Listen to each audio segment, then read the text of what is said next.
Чекай, короче, звук там, видео, чтобы все было четко, Ань. Звук, видео, чтобы все четко было.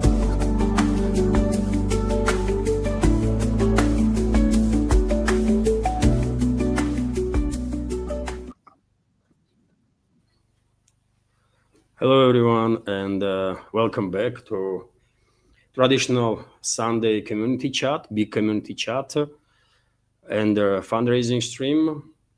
Although, as it is always the case, first of all, I will share with you, to you a news segment of the program about some major developments that Russian media and public is paying attention to, and then let's have a good conversation, as it is the case always.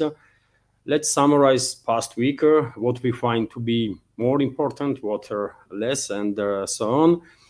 Once again, hello everyone, and because it's what is the name? Fundraising stream, dear friends, for potential new members, I will say that our goal or task of this fundraising is to kind of ensure next week of work in case there is a very few or non-donations whatsoever.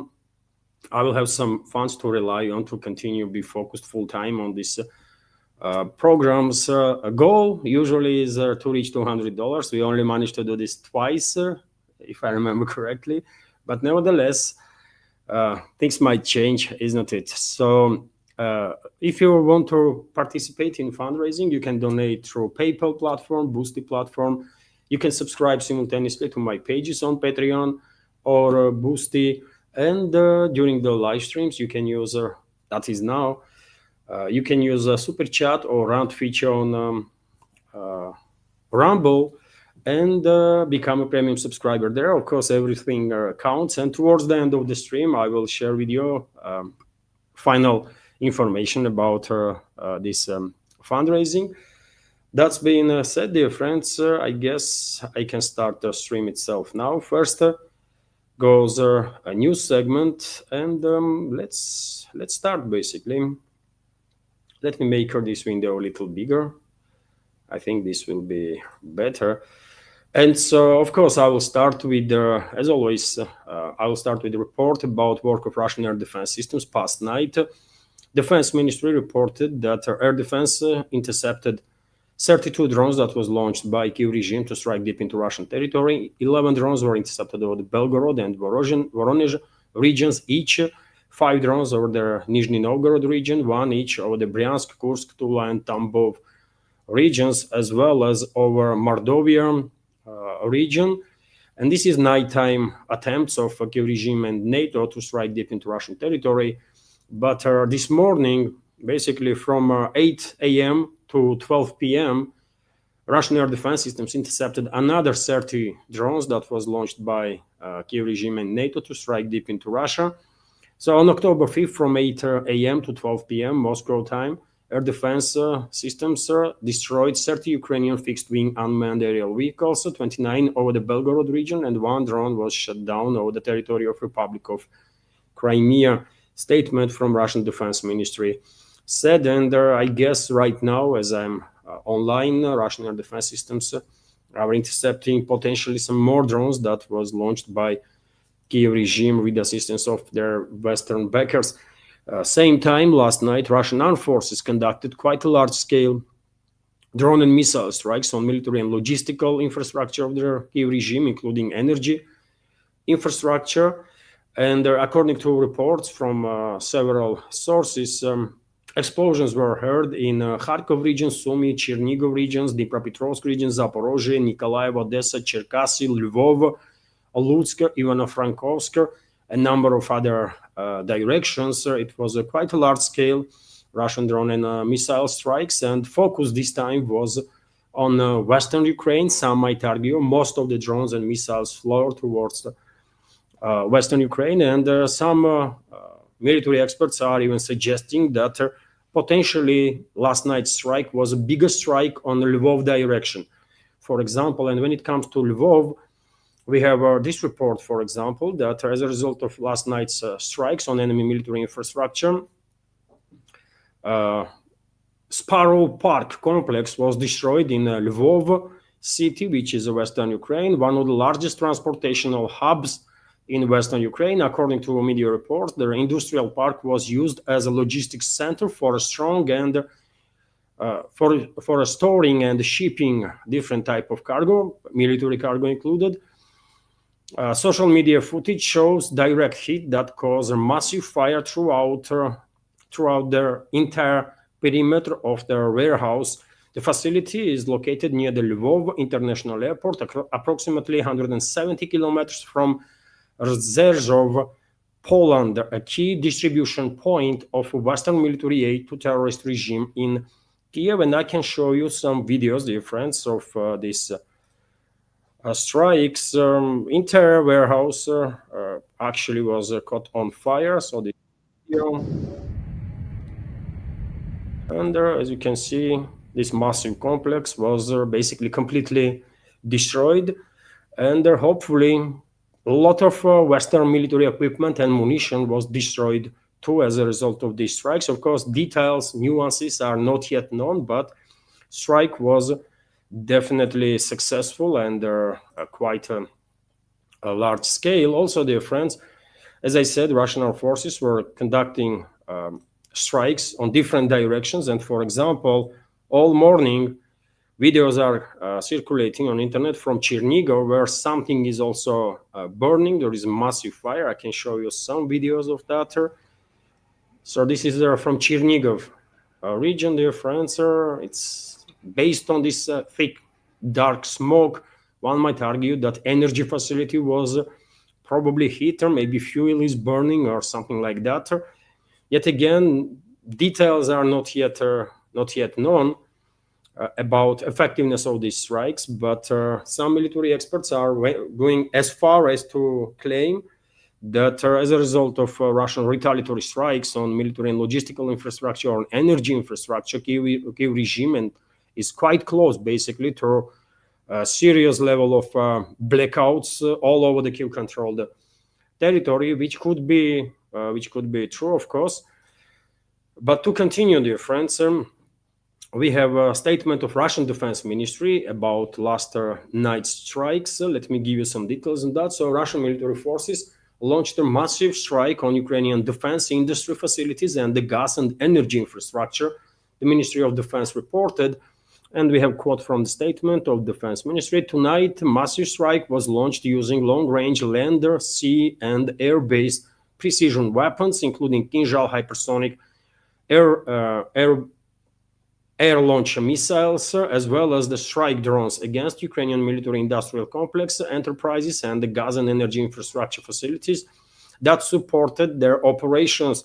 Reports said the attack's objectives were achieved and all designated enemy targets were destroyed, Defense Ministry is stating. And well, yet again, not much nuances even in Defense Ministry's report, but based on all sorts of footage on internet, we can have an informed guess that strike was quite powerful and quite effective. Although Kyiv regime, by the way, as always, did claim that the Kyiv regime's air defense systems managed to intercept almost 100% of aerial targets, which is hardly believable, even by extreme Russophobes and extreme supporters of this terrorist regime in Kiev. Because if they are intercepting everything, then how come that military-industrial complex of Kyiv regime is almost non-existent no more, and the energy infrastructure is destroyed, and logistical infrastructure is getting smashed?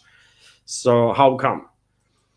And also to add salt on the wound, by the way, when it comes to losses on the part of Russian enemies, well, TASS news agency here and a number of other media outlets are reporting that Zelensky basically is asking for an air ceasefire following the explosions in Ukraine.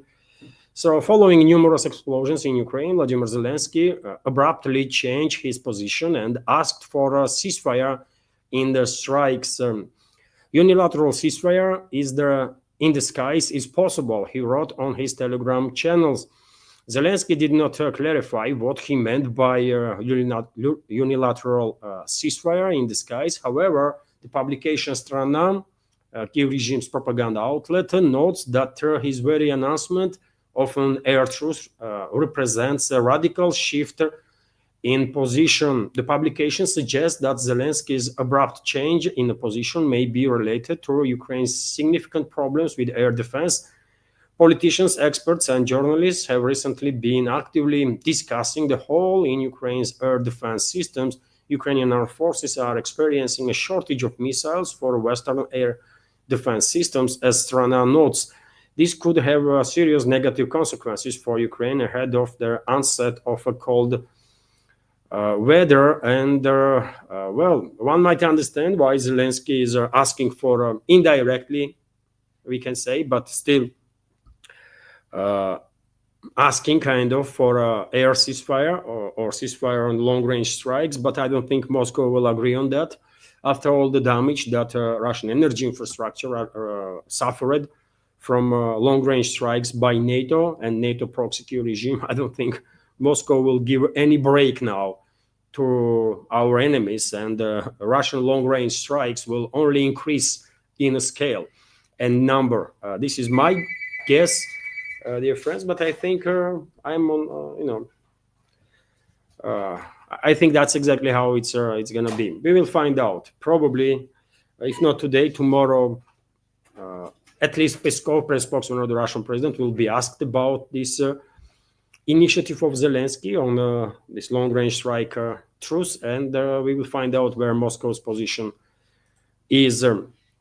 In addition, dear friends, I can show you a video of yet another Russian long-range strike, this time with the Iskander M missile system.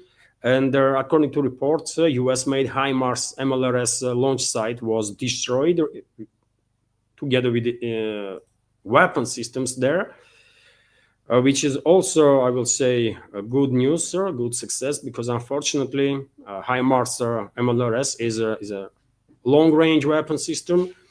HIMARS missiles can strike up to 100 kilometers away, and also HIMARS launchers are used to for ATACMS missiles too, that have range of about 300 kilometers. So destruction of each HIMARS system is definitely good news. And this is the video itself, dear friends. Russian militaries were tracking the area of movement of HIMARS complexes, and there is a Iskander explosion, Iskander strike, and that's it. All the equipment destroyed. So minus at least one HIMARS multi-launch rocket system, which is definitely a success story. And well, let's continue with some other news now, dear friends. And next is a report from TASS news agency that Russian armed forces liberated Kuzminovka settlement in DPR. Information is confirmed by Russian Defense Ministry, and let me show you on the map, dear friends, where this settlement is located. So it's Seversk direction, I believe, southern flank of Seversk, and it is the case for sure. So this is Kuzminovka area. Russian troops already are conducting operations inside Zvanovka settlement, and I guess it's only a matter of a week or two, and the Zvanovka and Sviatopokrovska settlements will be under Russian control. And at that point, excuse me, hardly anyone can argue that Seversk itself, that you see right now on your screen, will be in not just operational encirclement, but one might argue in complete encirclement, because Russian armed forces already conducted quite successful offensive operations on the northern flank of Seversk, and Russian troops are conducting operations now in the Dronovka area. Some reports suggesting that Dronovka is already under Russian control. Russian troops also conducting operations in Yampol settlement.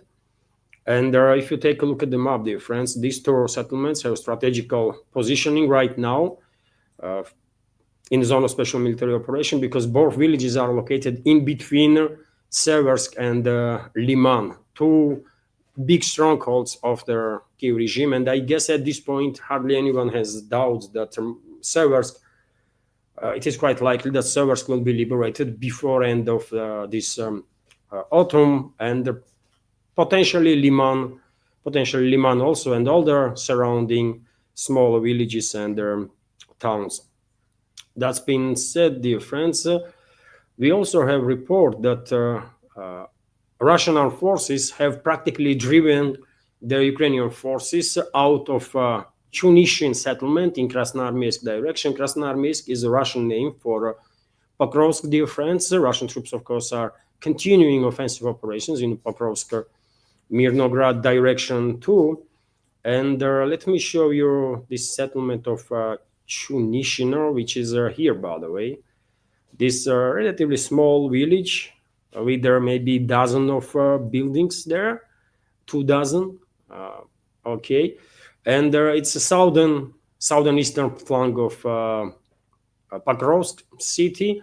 And already, dear friends, a number of military channels are reporting that Russian troops, regular troops, are basically conducting operations inside Pokrovsk in the central and western parts of the city. A number of blocks in Pokrovsk itself already are under Russian control. So if previously there was reports about significant activity of Russian DRGs, including in the central parts of the city, now it's Russian regular troops that are operating in the town.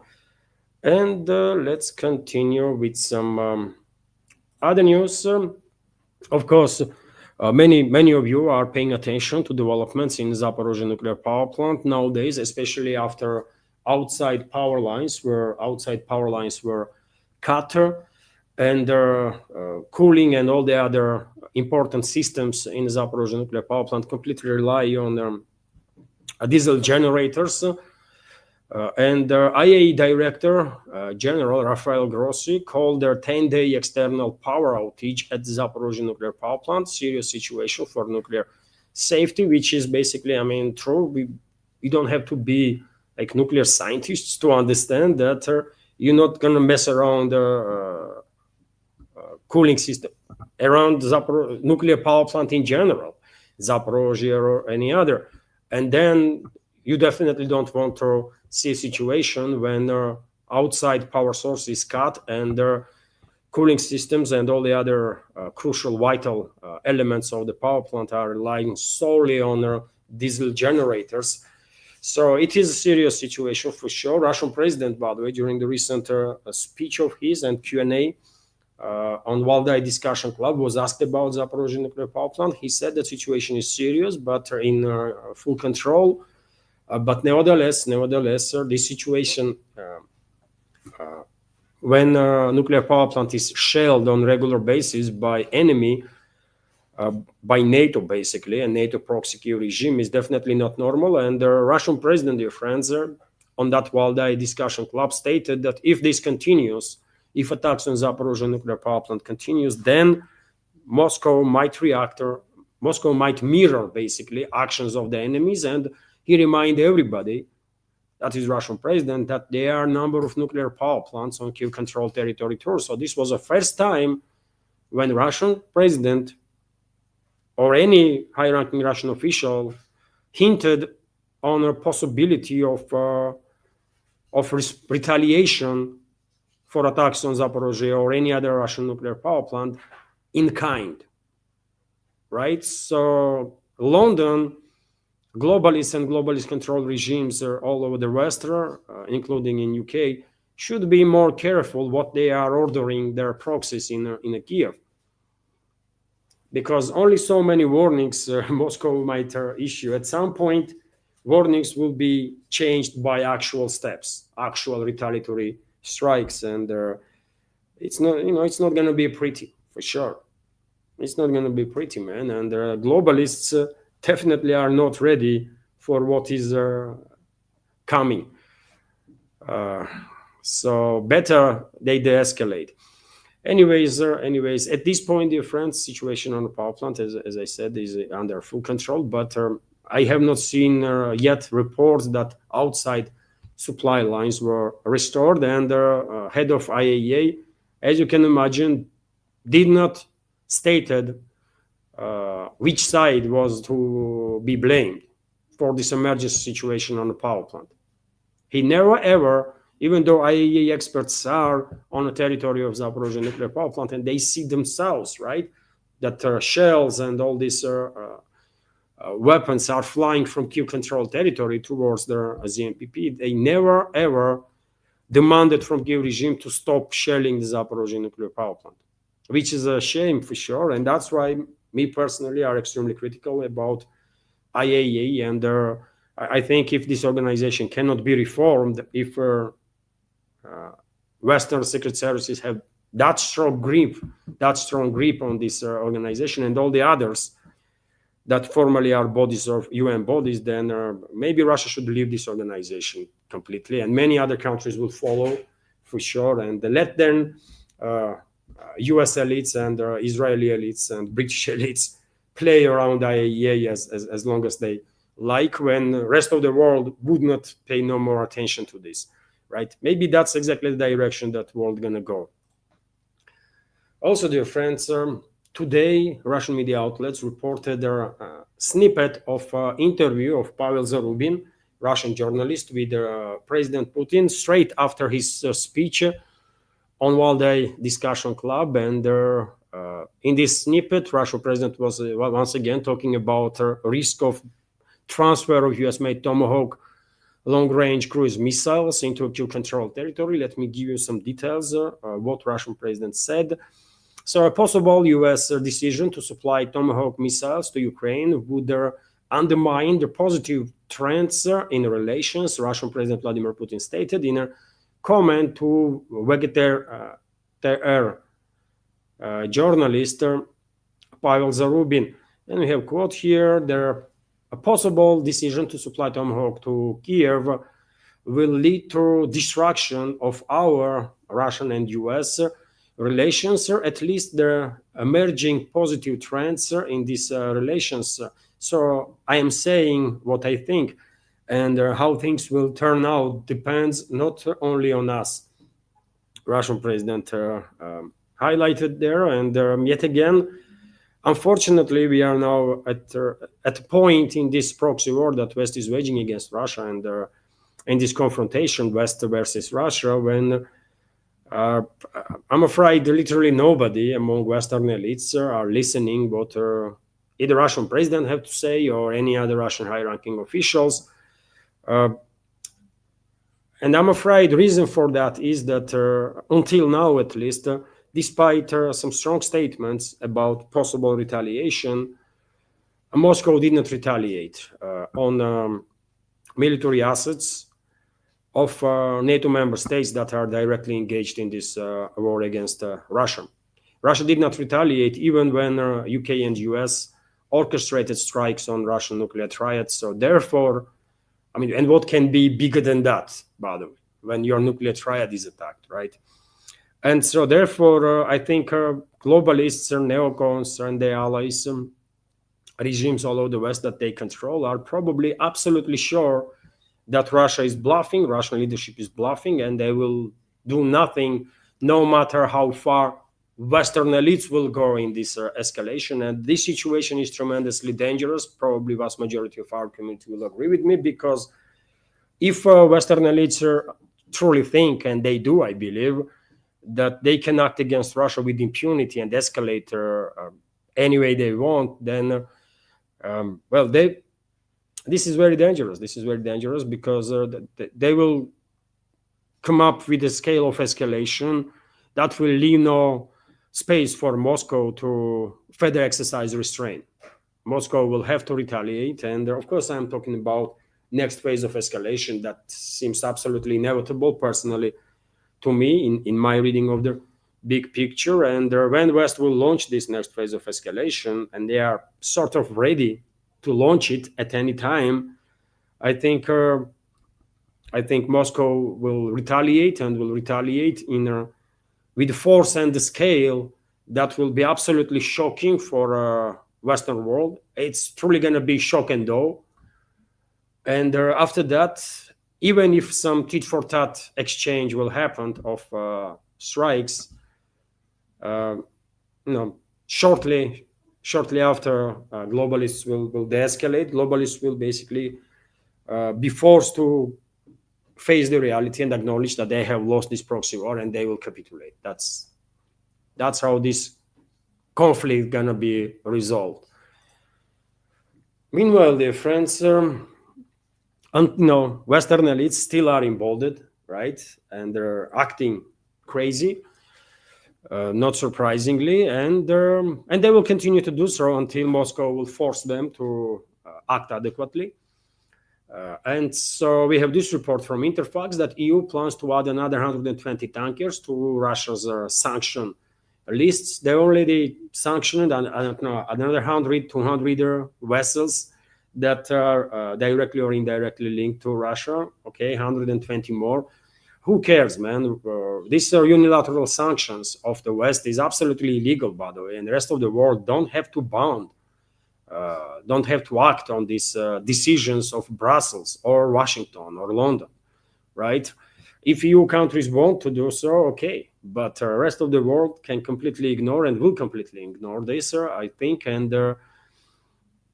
but nevertheless, as I said, until Western elites being forced to act adequately, they will continue to escalate, and most likely, in relatively short time, we will see additional attacks on commercial vessels in Northern Sea, in the Baltic Sea, in Mediterranean, potentially, just anywhere, basically, where NATO has its presence, its military presence, right?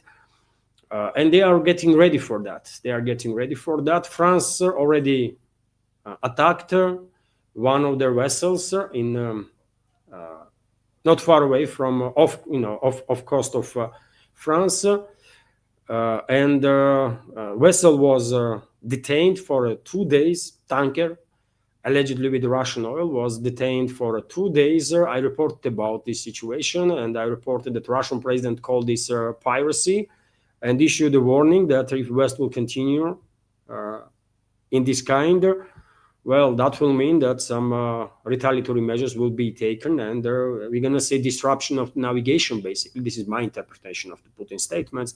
We're going to see serious disruption of the navigation in this world. And there may be Russian, words of Russian president had an effect, maybe not. I don't know what happened, but literally a few hours after Russian president made these statements, France released their vessel. So French authorities have released a Boracao tanker, which was included in the sanctions package against Moscow. AFP reports the captain and his assistants were brought back on board the tanker Boracao, which set off again on the night from Thursday to Friday. Their agency reported citing sources, and this vessel is moving towards Suez Channel, basically. So who knows what was the actual plan of the French leadership while conducting this act of piracy in neutral waters, by the way, right? But hopefully, message of Russian president will reach its adressate, and their NATO countries in the future will act accordingly and will not allow themselves to behave like they are some freaking criminals, although they are, of course, right? Otherwise, well, Moscow will have no option but to take countermeasures. And I guess Russia has enough force to make sure that no vessel will actually enter or leave ports in Europe. I mean, do they want to experience that in Europe, European elites? Do they really want to face the situation when commercial vessels all over the world will scare, and crews of those vessels will refuse to obey orders and sail to European ports? If they want to, I mean, if globalists want to see such a picture, then they will, right? All they have to do then continue this criminal activity against vessels that are linked to Russia. But if they don't want to see disruption, complete destruction and a breakdown of a supply chain, then they should act a little more adequately, at least if they can. Anyways, dear friends, before I continue, let me just highlight for members of a community that just joined this stream, and potentially for the new members that this is a big community, big traditional Sunday community chat and fundraising stream. After new segment, I will join a community chat, and we can discuss all sorts of topics. If you have a question, dear friends, please use capital letters so that I will spot your question easier to respond. And you can use to donate to the project, or you can use a PayPal platform, Boosty platform. You can subscribe on my Patreon page or page on Boosty, and you can use a super chat feature on Rumble, or Rant as it's called there, for donation, and become premium subscriber there. So all the links are on this video in the description box and in the pinned comment. And well, whenever there will be some donation or something, I will let you know about it, and then I will go through details after the news segment. And so, okay, that's been said. Let's continue with some more news. And what I have bookmarked next? Well, military assistance to Western-backed terrorist regime of Zelensky.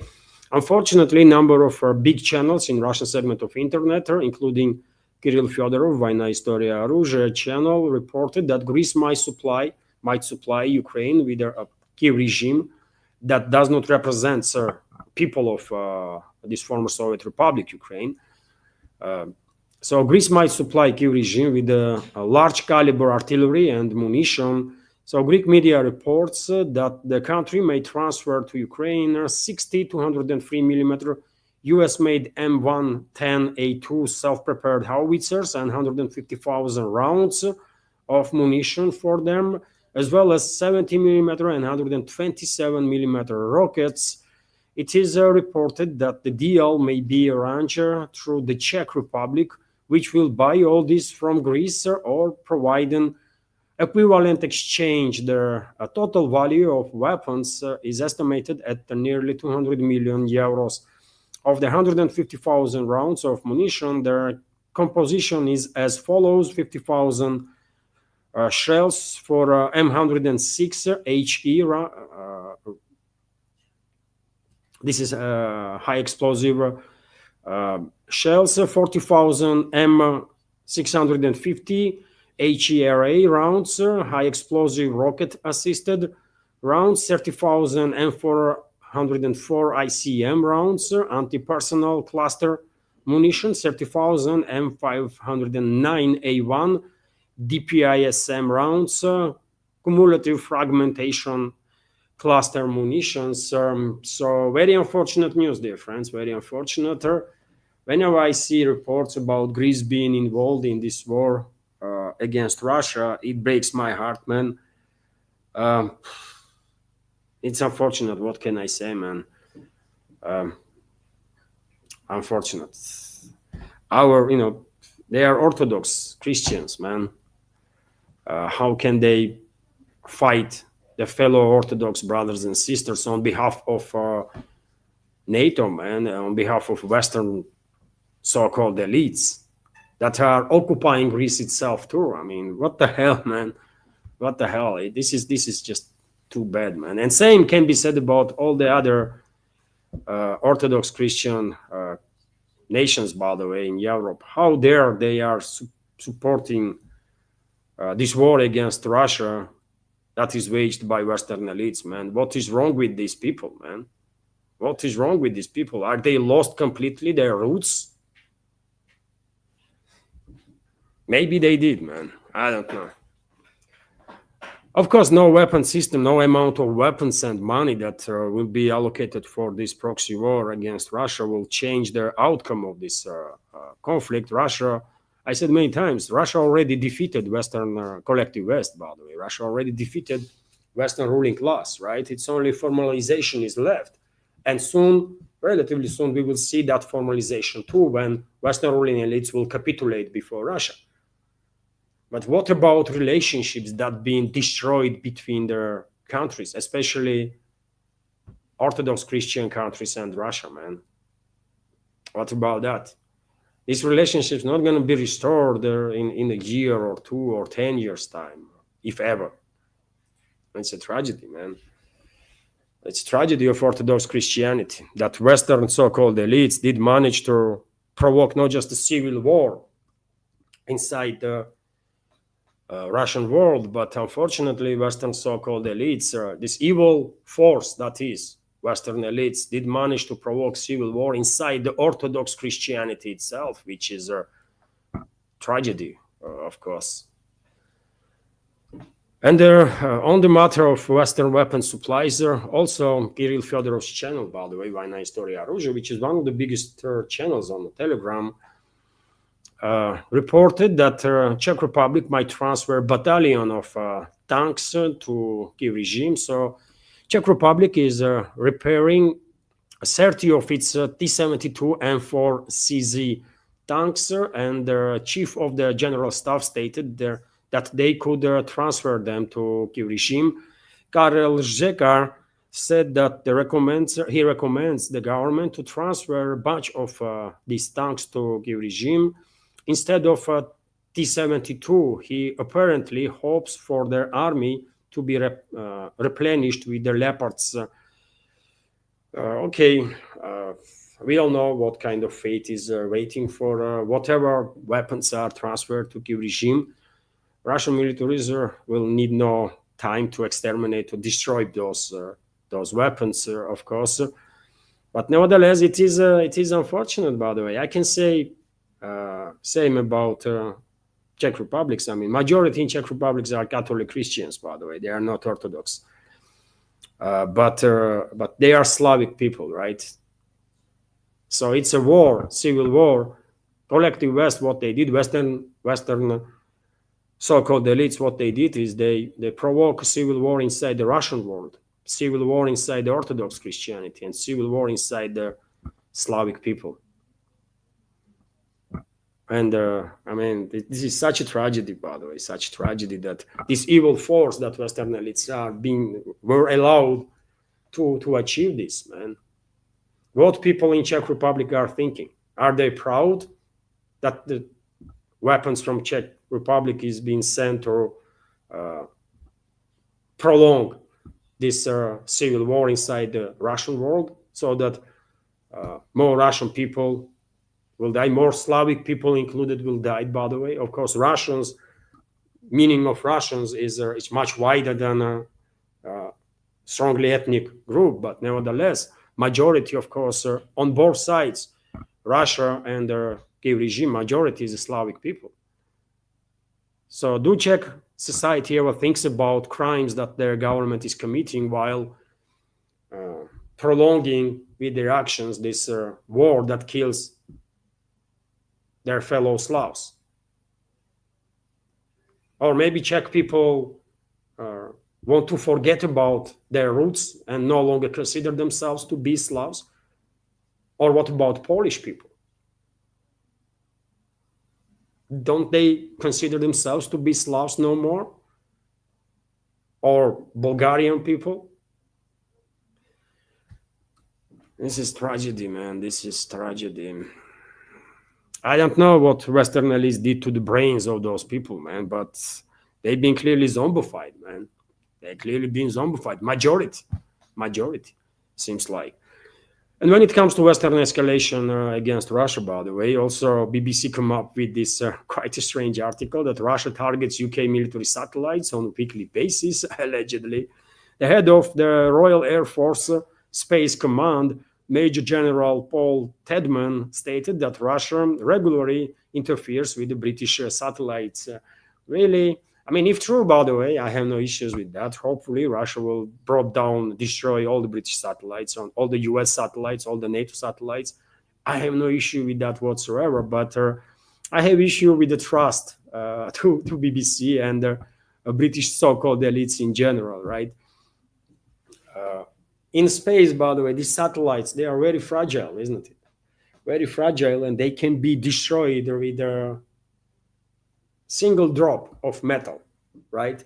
It's such a speeds, by the way, these satellites are moving out there, that even a single drop of droplet of iron can completely annihilate those satellites. And if Russia was interfering and if Russia was trying to destroy them, how come that these satellites not being all destroyed already? I mean, how come, man? So yet again, I would like to believe that this report is true, and Russia is neutralizing enemy satellites. But this news is coming from BBC, so therefore, I have, let's take this news with a pinch of salt. But nevertheless, I'm sharing this information just because because I want to highlight level of Russophobia in the West. By the way, they kind of, sometimes it feels like they are running out of subjects to blame on Russia, right? And they are coming up, with some additional topics right now. And well, they are moving confrontation into space, but Russia is, messing with our satellites. And okay, I would like this to be true, man. Why UK has any satellites left whatsoever? If it was up to me, I would make sure that Britain will never, ever will have any satellites, right? And I will do the same to all European countries that are engaged in a war against Russia, and I will take down US satellites too. And Russia has technology to do so. That's the most important and interesting part of it, that Russia can actually do it. But yet again, this restraint of Russian leadership is, of course, absolutely unique phenomenon, and therefore those enemies of Russia still have satellites and some other stuff. Maybe not for long. RT is also reporting, and now let's talk about Middle East a little bit. As you know, just recently, a few days ago, Trump came up with this 20-point plan to achieve de-escalation in Palestine. And according to reports, Israel accepted Trump's proposed plan, prisoner swap plan, and entire this idea. Hamas did the same. Hamas agreed to release all Israeli hostages, return bodies of those killed. And also negotiations between Israel and Hamas will take place in Egypt on October 6th. That is tomorrow. Probably some more details will become known at that point about this Trump's initiative. Also, by the way, we have RIA Novosti's report that Arab countries have called for talks on the transfer of power in Gaza. So Arab countries don't want to waste time, and they want to begin transfer of power from Hamas to this international body that will be led by Tony Blair, according to reports. So the foreign ministers of Arab and Islamic countries called for negotiations to transfer power in Gaza from Hamas to transitional committee, according to statements obtained by RIA Novosti. Okay, let's see. Yet again, let's see how tomorrow's negotiations will go in Egypt, and then how longer this transfer of power from Hamas to some international body will last. But you know what I think, dear friends? I think whole this topic of Trump's 20-point initiative is a deception operation. I think all these talks on part of US, on part of other countries, on part of other Western countries, on part of Israel is deception. Clearly, I think Israel and US are trying to divert attention of the public towards a specific point from a general situation on the Middle East. And I'm saying so because in last several days, I have reported, and many other channels, that US is increasing deployment of air refueling tankers into Middle East fighter jets. So US is deploying big, significant number of weapons systems into Middle East, right? Increasing its strike capabilities. And why is that? What is going on? One might say, well, if Hamas refuses, then US will also participate in attacks on Gaza. Yes, this might work as an argument, maybe, but you know what? Israeli Air Force is bombing Gaza Strip no any lesser with no any lesser power than US can add to this, right? So I don't think it's about Gaza. I think it's about Iran. I think US's leadership, Trump personally, and their other figures, yet again are engaged personally in a deception operation. They are shifting focus from a general situation in the Middle East towards the specific topic of Gaza, right? While being not honest even in terms of Gaza Strip, because I don't believe Israel will ever agree on existence of a Gaza Strip or the West Bank as independent entities, right? Not controlled by Israel now or in the future. And while this is happening, US is sending more weapons, more military personnel, building up ground for some large-scale military operation, and probably against Iran. And maybe that's why U.S. Navy's aircraft carrier USS Gerald Ford entered the Western Mediterranean, right? And I guess destination of this aircraft carrier is Eastern Mediterranean, to get closer to a position from where they can do some strikes against Iran. Maybe this is not related, but maybe it is, maybe there is a links there. I don't know, but I never believed even for a second that Trump's this 20-point plan is actually a attempt, honest attempt of Washington to de-escalate in the Middle East between Israel and Palestine. No way, brother, right? And when it comes to Donald Trump again, of course, he does make headlines constantly different, and just because he's U.S. president, otherwise, who cares what Trump has to say? But well, he authorized yet another strike on a boat off coast of Venezuela, killing more people, right, without any legal basis for that. So a boat landed loaded with this is Trump's statement, by the way. The boat loaded with enough drugs to kill 25 to 50,000 people was stopped. Why not 25 to 50 million people? I mean, what, based on what these numbers are coming from, and why is 25 and 50? I mean, this is very big difference, right, between numbers too. So clearly Trump has no freaking idea what he's talking about. Clearly. But he has to brag about something, right? He just authorized execution of some more people, and he had to brag about. So boat loaded with enough drugs to kill 25 to 50,000 people was stopped early this morning off the coast of Venezuela from entering American territory. Basically, he authorized U.S. militaries to destroy this boat also, and it was destroyed, killing number of people. And overall, dear friends, since Trump began executing people on these boats, overall number of killed individuals reached 21.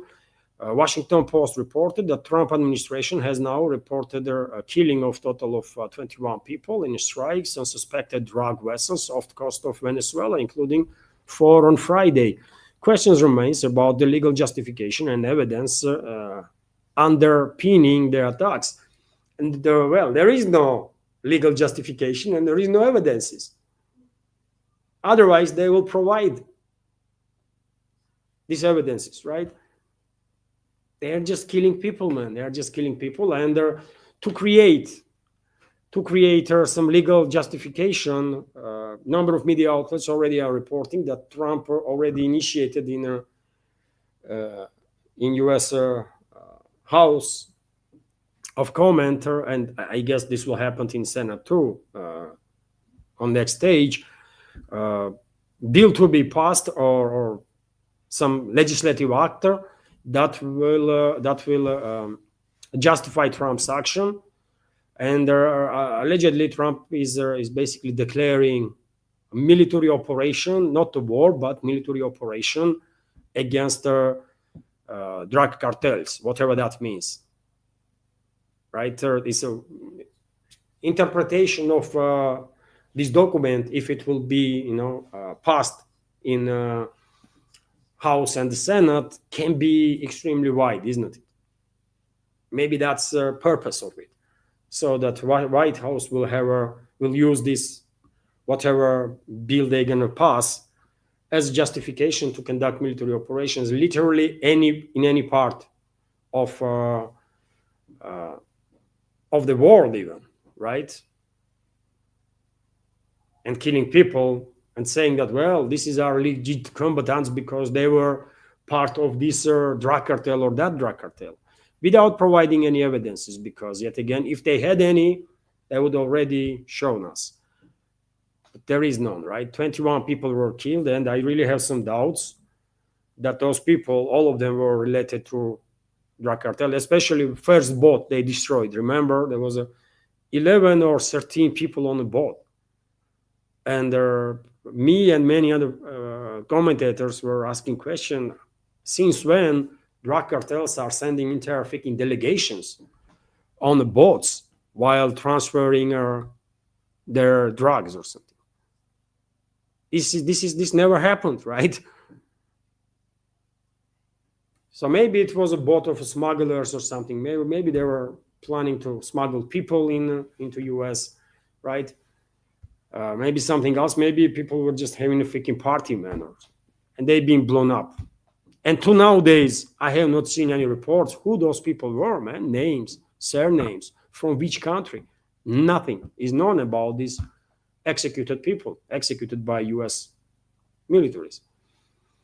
And no wonder, by the way, due to these criminal actions of the Trump, he is unlikely to win a Nobel Peace Prize, according to AP, which is citing experts. After Obama's victory, the committee now rewards durable peace, international cooperation, and institutional work, areas where Trump's record may work against him.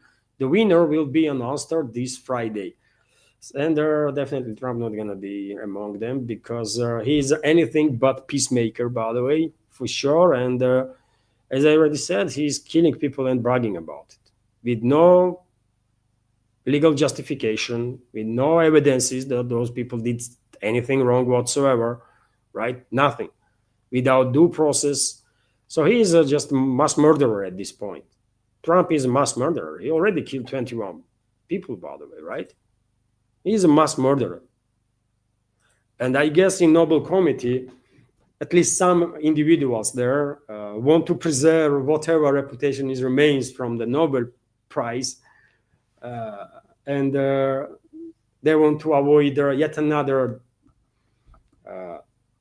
disgrace while giving a Nobel Peace Prize to someone that didn't deserve it, as they did with Obama, by the way. Obama never deserved no freaking Nobel Peace Prize, right?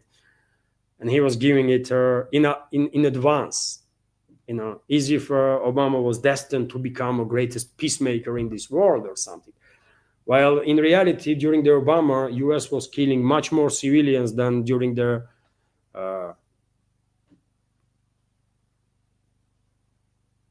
with the drone strikes than during his predecessor. Obama was killing even US citizens, by the way, with drone attacks. And he was personally authorizing these strikes. And he was given a peace prize, man. A freaking crazy world, man. RIA Novosti is also reporting that there was elections, by the way, parliamentary elections in the Czech Republic, and their current prime minister acknowledged that opposition has won. Leader of opposition, Babic's victory was acknowledged as a result of elections. So current Czech Prime Minister Petr Fiala acknowledged the victory of Andrej Babic, leader of the opposition movement ANO, Action of Dissatisfied Citizens. That's the name of this party. In the parliamentary elections, the politicians' remarks were broadcasted by Czech TV, and the reports are, dear friends, that this Babic is not really a big friend of Zelensky and Ukrainian Nazis. I don't know if this is true or not. He was asked by Ukrainian so-called journalist about attitude towards the Kyiv regime, about chances of Kyiv regime, chances that under Kyiv regime Ukraine will join EU. And this person, Babic, said that Ukraine is not ready.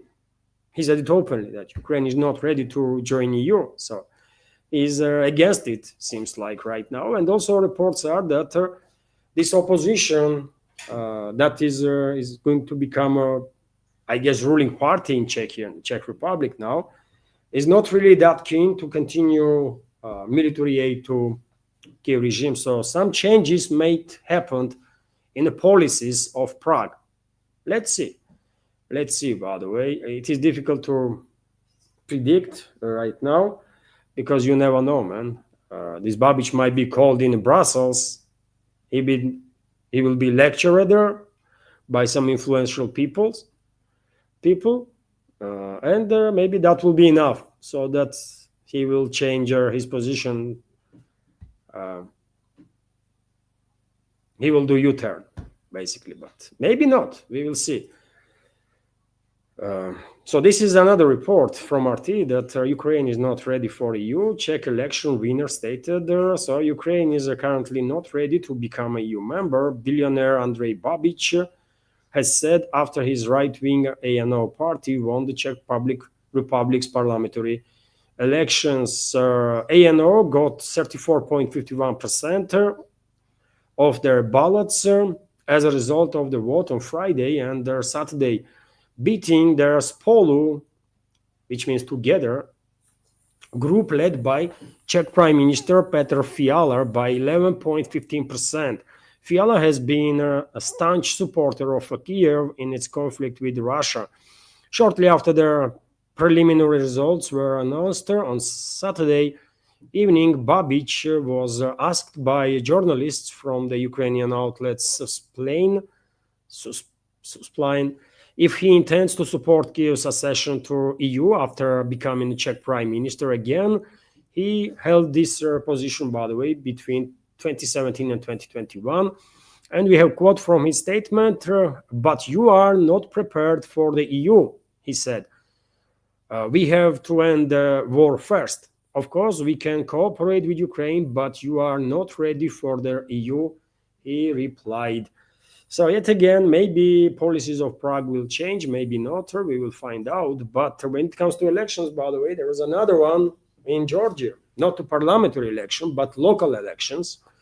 And the Western backer criminals, Western finance and control NGOs, and there are people that were brainwashed by these NGOs and so-called media, and also so-called opposition, went on the streets after elections and began rioting. At one point, these criminals even break into presidential residency. Shortly, then police, special forces riot police were basically deployed, and this aggressive crowd of criminals were dispersed. But yet again, it was quite a disturbing evening and night in Tbilisi, capital of Georgia, and yet another attempt to conduct a color revolution, right? And by the way, leadership of Georgia said exactly that. They went to claim that this was a attempt to organize Maidan in Georgia. RIA Novosti is reporting the Georgian Prime Minister accused Saakashvili's party. Saakashvili is a former president of Georgia and Western asset, by the way. He is in a prison now. But nevertheless, his affiliates still are largely free, and they still are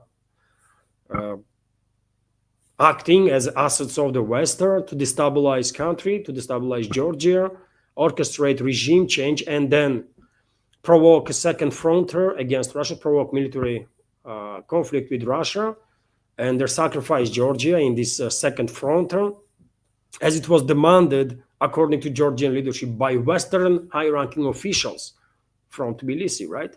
Western officials were demanding from Tbilisi, from Georgia's current leadership, openly to sacrifice people of Georgia to open second front against Russia. And you know what was justification of these Westerners? They were saying that, well, you are several million, right? And Russia is not going to kill you all. So some of you will survive.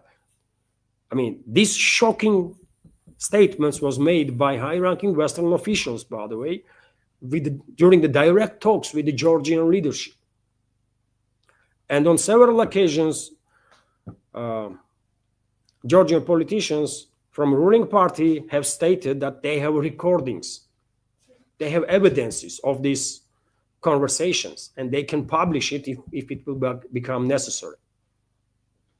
So can you imagine attitude, man, how horrible, how disgusting those people are that ruling the Western world, that they were openly telling Georgian leaders to sacrifice people, open second front. They were promising all sorts of military aid and financial aid and stuff, and they were justifying this war while saying that, you are several million, in this war, not all of you going to die. They have no care about lives of the people, by the way. Western elites have no care about lives of the people anywhere. They are evil force. That's why I'm saying Western elites are evil force and have to be exterminated, period. We have to exterminate Western elites, period. Either we win this fight for existence or they will win. And if they will win, that means they will kill us all, man. Everyone in this world has to understood finally that Western elites are existential threat for humanity, and we have to take them out, period, man. But let's go back to this particular report here. Opposition members from former President Mikhail Saakashvili's United National Movement Party attempted to stage a Maidan in Georgia. Prime Minister Irakli Kobakhidze stated, we have quotes here, yesterday there was an attempted coup that failed. We saw an attempt at their national Maidan. The national movement attempted Maidan for the 5th time. He said, local government elections were held in 64 municipalities and districts of Georgia on Saturday. According to latest results, the ruling Georgian Dream Party won 81.6% of the vote nationwide, with the party's mayoral candidates also winning in all self-governing cities. Their opposition declared it would stage a peaceful revolution on election day, but this ultimately resulted in a mass unrest. Demonstrators initially gathered in Freedom Square. Some moved to President Mikhail Avelashvili's residence, pelted it with their stones and break their iron fences. Riot police dispersed the protesters using pepper spray and water cannons. 6 protesters and 21 security forces were injured in the clashes. That was for that particular moment. Then number of injured increased. Kobakhidze blamed unrest on the EU ambassador. He was supported by Kahe Kaladze, Secretary General of the Georgian Dream Party, who accused the protesters of attempting the coup, by the way. So Georgia, according to Prime Minister of Republic, former Soviet Republic, Irakli Kobakhidze, Georgia survived 5th attempt of the regime change orchestrated by Western secret services. And well, I said before, and I will say it again, that Georgian government is playing very dangerous games, man, with their Western elites. Very dangerous games. You cannot win in a game that is invented by the West and with the rules that are formulated by the West. You cannot beat Western elites in their own game. So only way forward for Georgia and every other country to avoid these so-called Maidans and cold revolutions is to deal harshly, straight away, with all foreign assets, by the way, all foreign assets, no matter how they are trying to disguise themselves. Media, political opposition, NGOs, Who cares, man? Take them out. Put them in jail, for God's sake, for a treason, for the rest of their freaking lives. Just do it. Do it. Cut all the routes of all the lines of financing that they are receiving from the West. Cut all of it. And put all of them in freaking jail, man.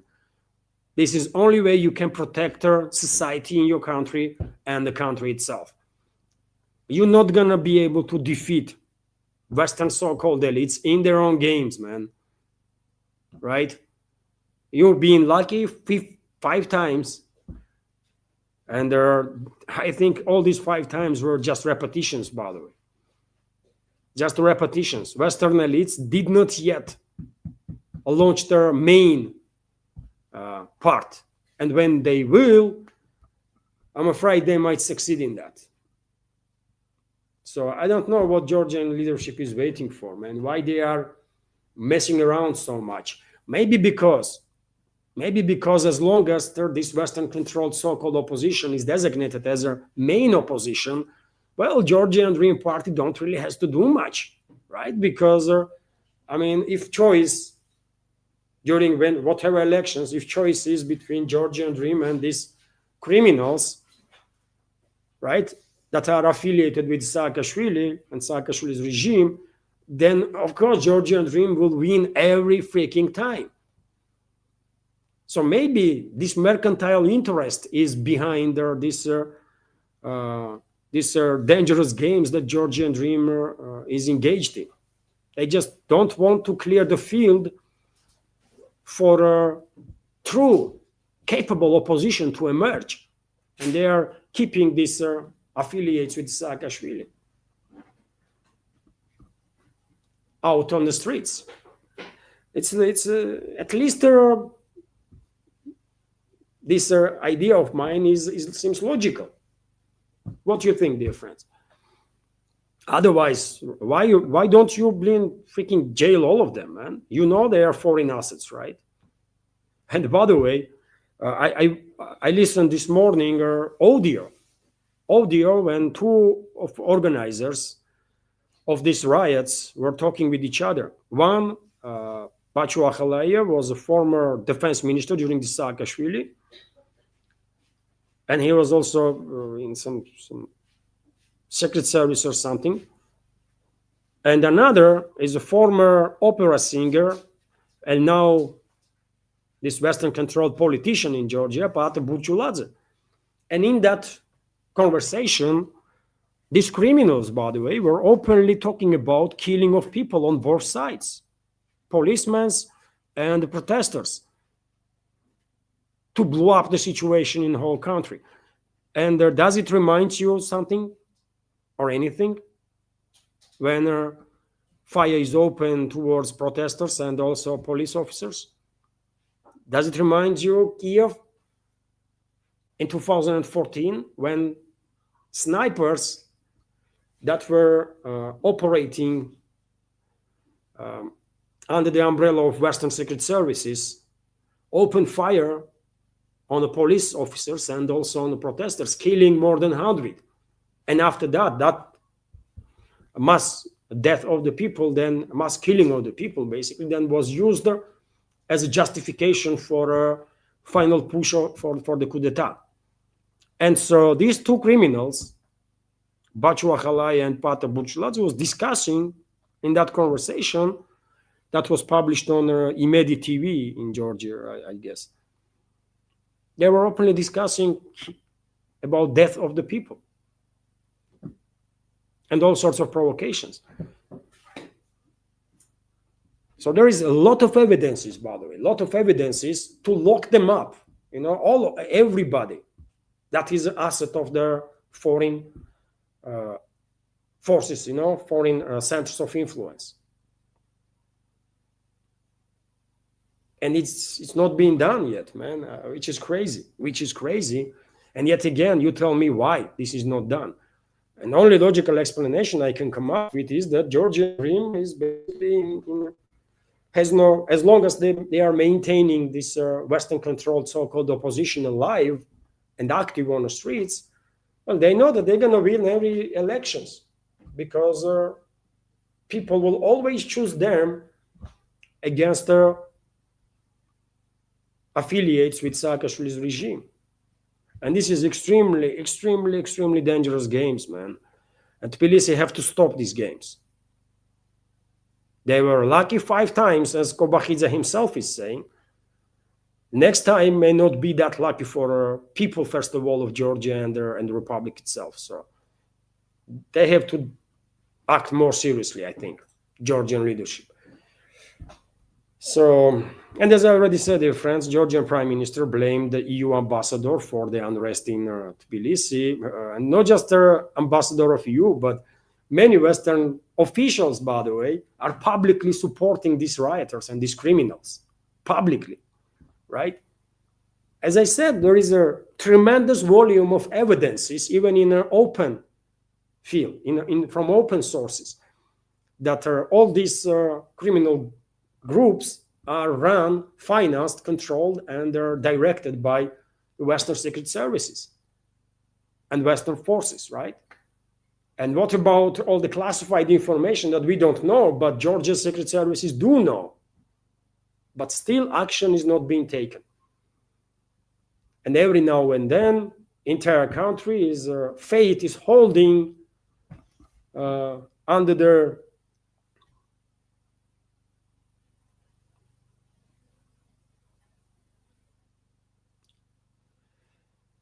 how should I say, man? Under the canyon. Ущелье или пропасть. Let me translate пропасть, by the way. Пропасть. Come on. Abyss. Abyss. Under the abyss, yeah. Anyways, I think I did share my take on the situation. And well, dear friends, what I have left here, one more news for a news segment, at least for this point, which is that Bitcoin price hits a new all-time high, exceeding $124,480, by the way. As of 8:14 Moscow time this morning, Bitcoin accelerated its growth and was at $125,180, which is also another record. So yes, man, why I did not buy, I don't know, 1,000 Bitcoins when it was worth penny or something. I don't know. And congratulations if you did, because you're gonna be billionaire by this time or multimillionaire. In any ways, it's a good investment, isn't it? So yes, by the way, if you are invested in a Bitcoins, then you're gonna have some good profits there, which is good news, of course. And that's about it, dear friends, for a news segment. Hopefully you did find it informative and useful. And if so, dear friends, please like the video, leave some commentary. This might help to deal with the algorithm, of course. There was no donations during the live stream. There was no super chat during the live stream, so there is nothing to highlight, I guess, now. And so, Ань, не, это я понял. Можно попросить, if you can, light to move a little bit that way.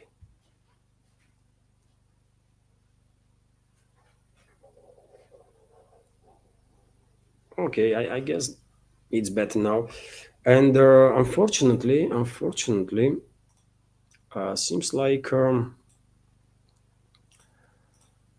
seems like StreamYard is overloaded, right? Because it's freezing. Is live stream okay there? Fine. Anyways, dear friends, I will now join community chat, and well, it's a big community chat and also fundraising. I don't know, maybe this fundraising part would not work today whatsoever. Possibility, of course. Let's see, but I will join community chat now. And before I do the friends, let me highlight question from Yaroslav Pelicek on Patreon. So Pelicek's question is from two parts. I have a question. Can Tomahawk change anything on the battlefield? They can follow the terrain 30 meters above the ground, which make them difficult to shut down for an air defense. That's the first part of the question. And Yaroslav, during the previous live streams, I did answer to this question. I can answer again, but I guess you missed that live stream. So short answer is Tomahawk missiles would not be game changers, would not change much anything on a battlefield, right? Outcome of this proxy war that West is waging against Russia is already known, by the way. Russia beat the crap out of Western elites, right? And their proxy. Russia has won this fight. It's only formalization left and no volume of money or the weapons that can be allocated by the West to Kiev regime can make any changes in this regard.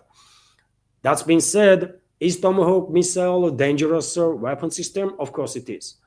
Of course it is. And even though Russian air defense systems are most capable air defense systems out there, I mean, literally most capable air defense systems, nevertheless, unfortunately, even best air defense system can be overwhelmed, and one or two or several aerial targets may manage to bypass air defenses and strike somewhere, right? So therefore, deliveries of Tomahawk missiles or Barracuda missiles or JASSM missiles or any other missiles that media is talking about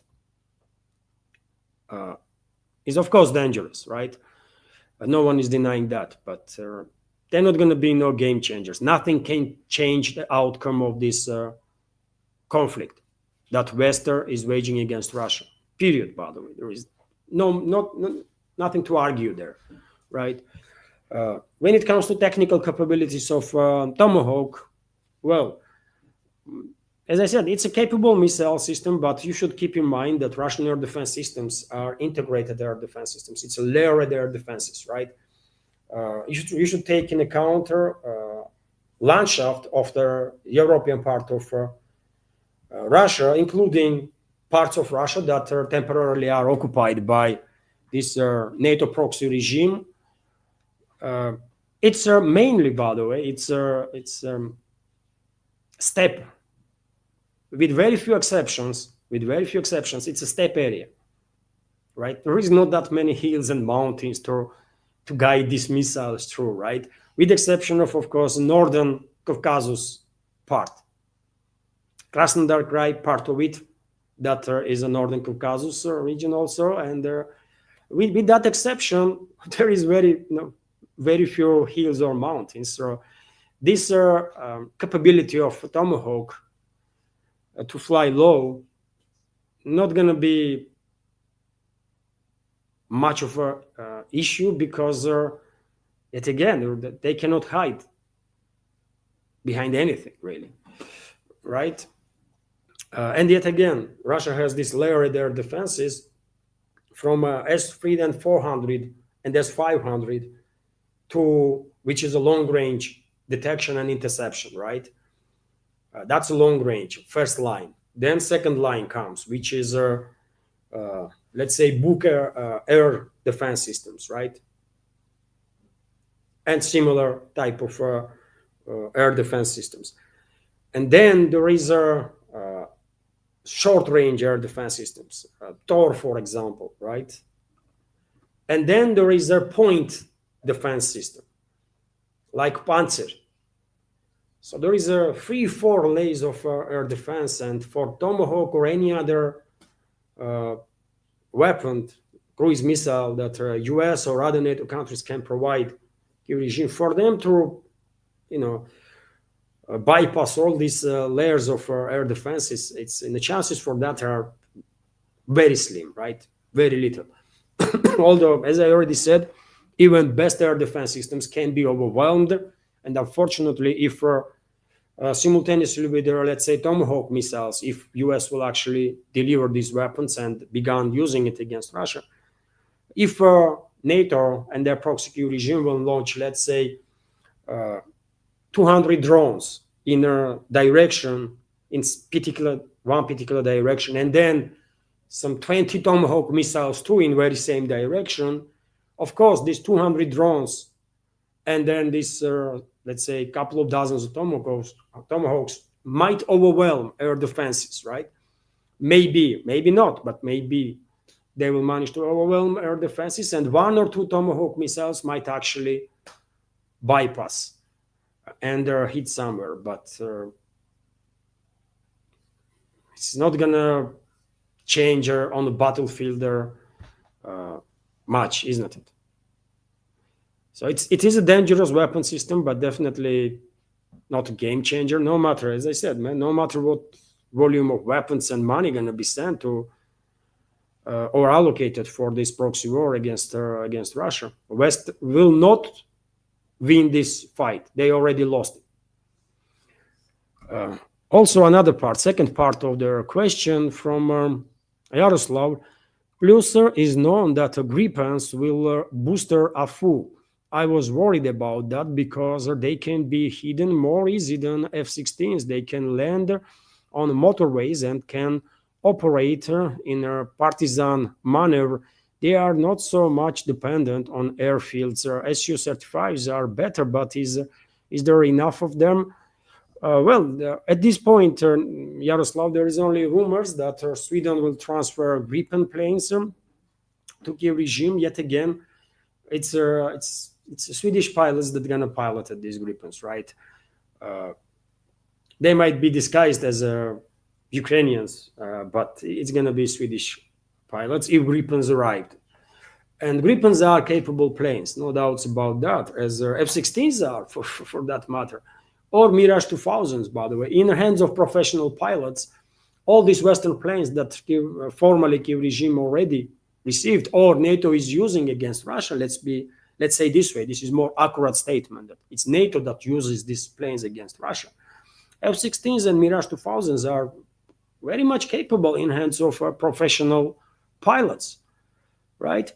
Yes, they have losses, but nevertheless, planes in capable hands are danger. Same will and can be said about Swedish Gripens, right? Capable planes for sure.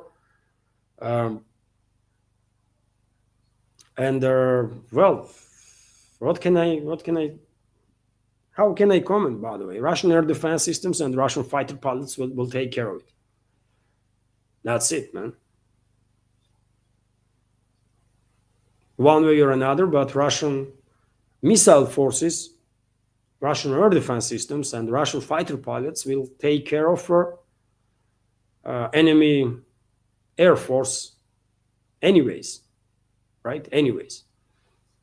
And if you notice, Yaroslav, until now, Kiev regime never had their air-to-air win, right? Formerly Kiev regime, in reality NATO, never had their air-to-air win, right? All Russian planes that were intercepted by air defense systems. Meanwhile, Russian Air Force, Russian aerospace forces have numerous air-to-air kills, right? Numerous. And reports are that one, longest air-to-air kill is been achieved during the special military operation when enemy aircraft was intercepted some 200 kilometers away with a hypersonic air-to-air missile by MiG-31. There is rumors that it was MiG-31. There are rumors that it was Su-35. Maybe it was Su-57, but because operations of Su-57 is classified, we're not gonna know, right? So Russia will take care of these enemy fighters, by the way, no doubts about it. And I'm not gonna mock Gripen planes. It's a good planes, by the way, based on what I have read about it.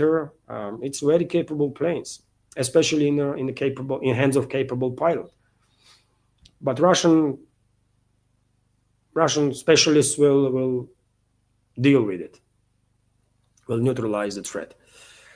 And right now there was a super chat.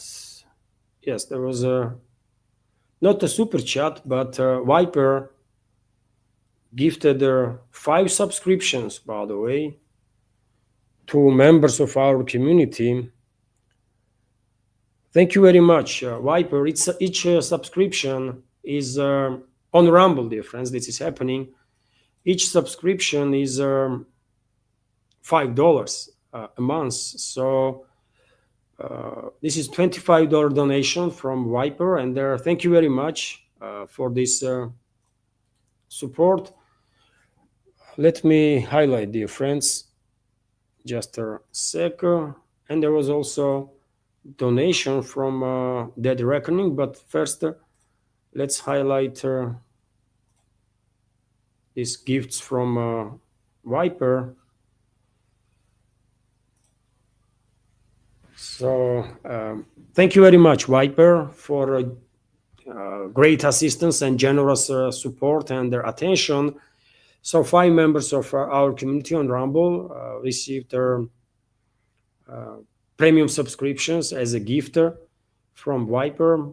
Thank you very much once again. You've been very generous supporter for this project and my work, and I appreciate your support. Thank you very much. And also, dear friends, there was a super chat from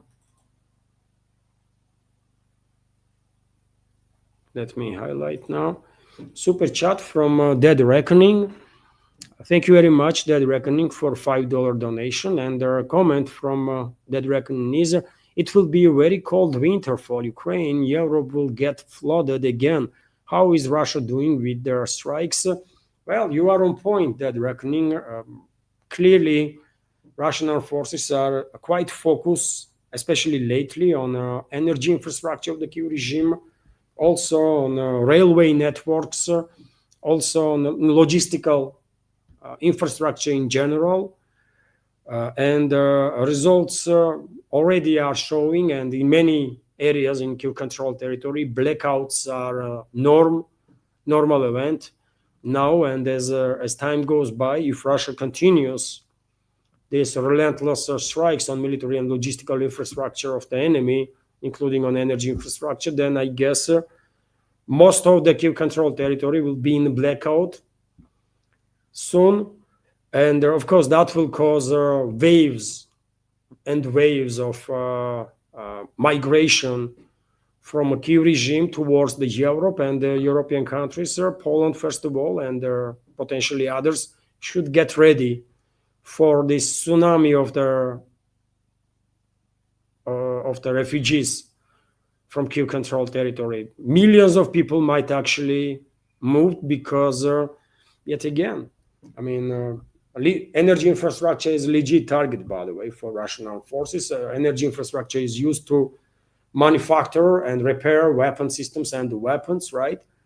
So it's a legit target, and it is unfortunate that ordinary people will have no electricity, and it's not just electricity, but also central heating, by the way, will not work in many areas. So it's going to be issues. So of course,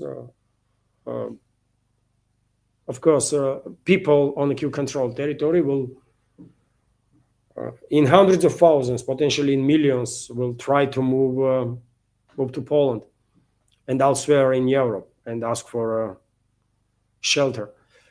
So yes, this is reality, and Russian strikes are more and more effective, by the way. Russian weapon systems are modernized in real time, and even Western so-called media outlets are basically forced to acknowledge success of Russian long-range strikes, Russian engineers when it comes to modernizing their weapon systems. And just recently, I cannot remember which Western media outlet was that, but there was a report that only 6% of Russian missiles are actually intercepted by Kyiv regime's air defense systems, because patriots just cannot track, or if they are able to track, they have no firing solution because Russian missiles are constantly changing trajectory. And so Patriot operators, whoever is tracking through radar Russian missiles, don't have a firing solution. A system of Patriot cannot calculate where Russian missile gonna be in next 5 seconds, 10 seconds, 20 seconds, right? To launch their interceptor missile. And allegedly, success of interceptions dropped to 6%. But yet again, this is Western media report. I don't know if we can trust it or not, but if Western media is reporting about it, I guess real situation is even more dire for this Western-backed terrorist regime of Zelensky. So yes, it's going to be very cold winter for Kiev regime, and I think it will be wise decision if people on Kiev-controlled territory will try to move to Europe right now without waiting snow to come or without waiting for a first freezing weather. They should move now. They will be in a faster wave in this new tsunami, and they might get better treatment in Europe than ones that will go later. Because we should keep in mind, I mean, European societies are also sick and tired, by the way, of these refugees from all over the world, and one might understand this, isn't it? I mean, governments in Poland, Germany, elsewhere, cutting financing for all sorts of infrastructure projects, all sorts of projects that supports local business or societies, right? Communities. And while this is happening, billions being spent on accommodating refugees, right? And so this creates certain irritation in the public, of course. But yet again, this is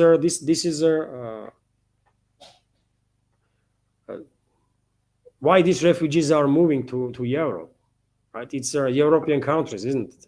Criminal activities of the European elites that are causing so many troubles worldwide that millions of people eventually becoming refugees, and many of them are moving towards the Europe. So thank you very much for your question and comment and donation.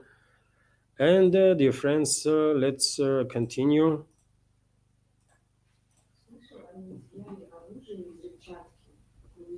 Oh, really? Oh, right now, breaking news is being shared, by the way, on some Telegram channels. The Georgian security services arrested some people, and they find their weapons and explosive materials that were transferred to Georgia from, you guessed where? From Kiev-controlled territory, from Ukraine. You know, no surprises there whatsoever. Through Georgian Legion formation that is fighting alongside of Kiev regime, and Georgian Legion is led by affiliates of Saakashvili, by the way. You should know that too. This is important. Georgian Legion is led by people that are affiliated with Saakashvili's regime, and is the video is okay. I mean, here I see freezing. It's okay there. Okay, good. So let's continue, dear friends. We opened the score in the fundraising. There was a $25 support from Viper, and there are $5 from Dead Reckoning, right? So it's a $30 donation we have already, and task is $200 during these fundraising streams. Well, let's see how close we will get to 200. And the idea behind this is, dear friends, as I already said, to work with less stress whole next week, basically, because with donations, you never know. One day you might have a donation, another day you might not. And these Sunday fundraising streams are helping to deal with that. So I can see question from Nikos. Why can't Georgia arrest these protesters, approach the younger generation who are supporters of the Saakashvili and their former president of Georgia, Western Asset, and just apologize to South Ossetia and Abkhazia as they promised? That's the first part of the question from Nikos. Second part is Confederation is supported by Russia. The Georgian society is split in the worst way, as the younger generation supports the West and their destruction, and their old people will eventually be phased out. So, I mean, so much to unpack here. When it comes to first part of the question, well, why these people not being arrested, these Western assets? That's a legit question, and I have this question myself. I mean, why they not been arrested until now? And only logical explanation that I am coming up is that for Georgian Dream, this is a very comfortable situation, politically speaking, right? Because as long as this Western-controlled opposition exists, they're gonna win every single elections, because vast majority of Georgians will never ever support returning to power of Saakashvili's regime or groups that are affiliated with Saakashvili, right? So maybe this is the reason why Georgian Dream was quite soft in regards to these Western assets, by the way, foreign assets, right? That are constantly trying to arrange a regime change in the country and then sacrifice Georgia as a second front against Russia. That's what the purpose of Western elites are, right? They want to sacrifice Georgia as a second front, rather. So why they are not arresting those people? Sometimes they do, by the way. Sometimes some individuals are arrested and then released after a week or two. Some of them might end up in a prison, but this issue should be dealt with their strong force and once and for all. So all these so-called leaders of this Western financed and Western controlled political groups or political opposition and NGOs and so-called media, all of them have to be neutralized, by the way. All of them should be arrested and they're trialed as a traitors, because what they do is treason. And for treason, there is a long sentences, isn't it? 20, 30 years, imprisonment for life. They committed a treason. They are operating against their own people and their own country on behalf of their sponsors. In this particular case, these sponsors are Western sponsors. But same treatment should be against all foreign assets in every country, by the way. No matter it's Georgia or Russia or the US, foreign assets should be designated as traitors, and should be treated as such. I'm saying some quite simple stuff here, isn't it? It's not a freaking quantum physics. But yet again, Georgian Dream is not doing this. And my explanation is that they are just playing these dangerous games because as long as this Western-controlled opposition exists, they're going to win every freaking elections, man, with vast majority. And they are risking, man. They are risking with their safety of their people and safety of the country. Because one day, Western elites will put enough resources in this regime change to actually succeed. They will use their force straight away, by the way, right? And what people gonna do? What people of Georgia are gonna do in that case?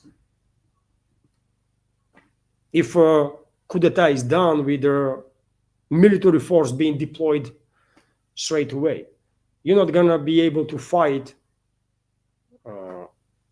without weapons against armed terrorist groups, right? So Georgian Dream is playing very dangerous games, by the way, very dangerous games, and they should reconsider their stance. When it comes to other part of your question, approaching young generations, and in the second part, you also mentioning that society in Georgia is split. Young generations is mostly pro-Western, and their older generation is not. I would not say this is necessarily the case. Some small groups of younger generation are pro-Western because they've been brainwashed by these Western assets, right? Western financed and controlled their NGOs and their media and their politicians, so-called politicians, right? But vast majority is not a supporter of, vast majority of young generation is not supporter of these pro-Western or Western-controlled forces. Otherwise, they would be in a position to do regime change, actually. If majority of youngsters were supporting these pro-Western elements, then they would have a very different results. But they don't. They don't have results because majority of young generation is pro-Georgian. They are pro-Georgian, by the way, and majority already have realized, by the way, that Western elites are not their friends. Majority of young people had the opportunity to, maybe not majority, but many young people had the opportunity to travel, by the way, in Europe and see themselves, how they being treated, how other people being treated, how locals being treated by their own governments, right? And, I would not say they are pro-Western, by the way. I don't think majority of people in Georgia, for example, if you conduct a true and fair referendum, I don't think majority will support joining EU. I really don't. But I don't know. This is my take, by the way. But I have to disagree with you, Nikos, on the point that majority of young generation is a pro-Western. This is not the case. Some groups definitely are, but majority is pro-Georgian, and that's why these pro-Western groups are failing to, at least for now, to do regime change. When it comes to why ruling party in Georgia did not apologize to South Ossetia and Abkhazia, well, I think they did. I think founder of Georgian Dream Party, Ivanishvili, did apologize to South Ossetian people for crimes that was committed by Saakashvili's regime, and this was a big step forward, good step forward, of course. And you mentioned in your second part topic of confederation. This topic of confederation is the one that I was pushing, I was advertising because I believe this is a workable idea, even when I was in Georgia, by the way. I'm talking about some 15 years ago, right? And longer than that. So I truly believe confederation is the way to go forward. So the Georgia, South Ossetia, and Abkhazia to sign up for new social contract, right? To become a part of a new country, confederation, right? Under the umbrella, to get unite under the umbrella of confederation. And I think initiative in this regards has to come from Tbilisi, because Tbilisi is bigger, right? Stronger. So initiative has to come from Tbilisi. Any expert in conflictology will tell you that it's better this idea to work if initiative comes from Tbilisi, right? Then, of course, process will be difficult. But if Tbilisi is confident in this stand that, yes, we are moving actually in this direction, we have to end this bloody civil war that we are experiencing since the collapse of Soviet Union. So we're going to push for confederation, right? Then Tkhinvali and Sukhumi will, of course, capitals of South Ossetia and Abkhazia will, of course, get engaged one way or another in talks, right? Some very serious work needs to be done with the public to explain to people that confederation will actually benefit everybody, right? People in South Ossetia and Abkhazia have to be informed well enough that this is not like your security now depends on Tbilisi. No, we are equal parts of the confederation, and your security will be protected by your security forces, right? Internal arrangement of the system is topic of negotiations, but to reassure locals in South Ossetia and Abkhazia that they're not going to end up one day being targeted again by Tbilisi, some additional security elements have to be in place, right? Also, Russian military bases, by the way. Russia has recognized South Ossetia and Abkhazia, and of course, Russian bases will stay there. This new confederation, if it will be formed, will sign up new agreement on top of existing ones, right? About military bases, and that will be additional guarantee of peace and stability in the region, right? And this is a way to go forward. Obviously, I agree with you. I also think that Moscow would not be against the confederation, right? It's exactly the opposite. It will be relief for Moscow, because in that case, Moscow will recognize new confederation, right? And that will drop the biggest issue between the relationships between Moscow and Tbilisi, which is recognition by Moscow of independence of South Ossetia and Abkhazia. If these two republics will join Georgia in the confederation, then Moscow will just recognize confederation, and that's it. Moscow and Tbilisi can actually overcome this biggest issue right now in relationships, right? So I think Moscow will be positive about this idea, but yet again, Tbilisi have to lead this process. But you see what is going on in Georgia? Ruling party is focused on this, some internal political games and that kind of stuff, and I guess they have no time to actually work on a reunification with South Ossetia and Abkhazia. I don't know why they are not working actively in this direction, but this is definitely, I think, very, very much workable idea, confederation. It's not going to be easy, obviously. It will take years to negotiate, to finalize all the terms and conditions and so on. But I believe this will work, man. I believe strongly that confederation will work and benefit all three parts, by the way, Georgia, South Ossetia, and Abkhazia. But someone have to work on this matter, by the way, first of all in Tbilisi, because yet again, Tbilisi is a bigger and stronger, and the initiative has to come from Tbilisi. But, tell this to dreamers there in Georgia. They are busy playing these freaking games with their Western elites and their Western proxies in Georgia. It's unbelievable, man. And they are risking big time, man. Why they are risking this much? I don't know. So that's my answer, dear friends. There was a super chat right now from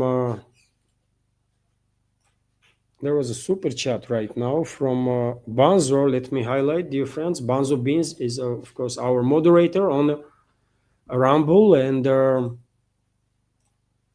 John Dickinson on YouTube. Hello, John, and let me share super chat from John. There are 2 unclaimed gifted subscriptions from Viper on Rumble. Add a comment in the Rumble live chat, and you should receive a gifted subscription automatically. Oh, dear friends, if you have a Rumble channel right now, join our stream on Rumble, and all you have to do is add some comment, and you will receive a subscription, gifted subscription, premium subscription for a month from Viper automatically. So, if you are listening there already on Rumble, just write some comment, and that's it. You will have for a month, you will have premium subscriber from thanks to Viper. Thank you, John, for explaining. Thank you, Banzo Beans. So, dear friends, take a premium subscription on Rumble. There is 2 positions right now left.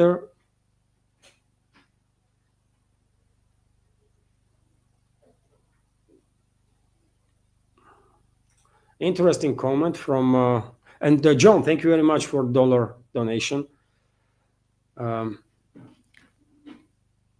FP Ski is commenting, Russian missiles locked on 23 UK bases. Well, I don't know how many bases are there in UK or how many bases UK has in general, but I guess there are some missiles that are locked on those bases for sure.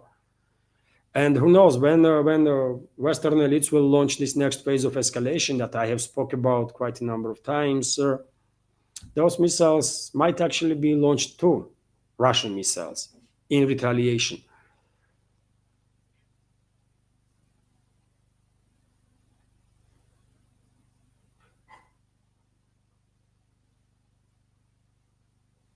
I'm scrolling now, dear friends, through chat. Hello again, everyone, and thank you for your attention.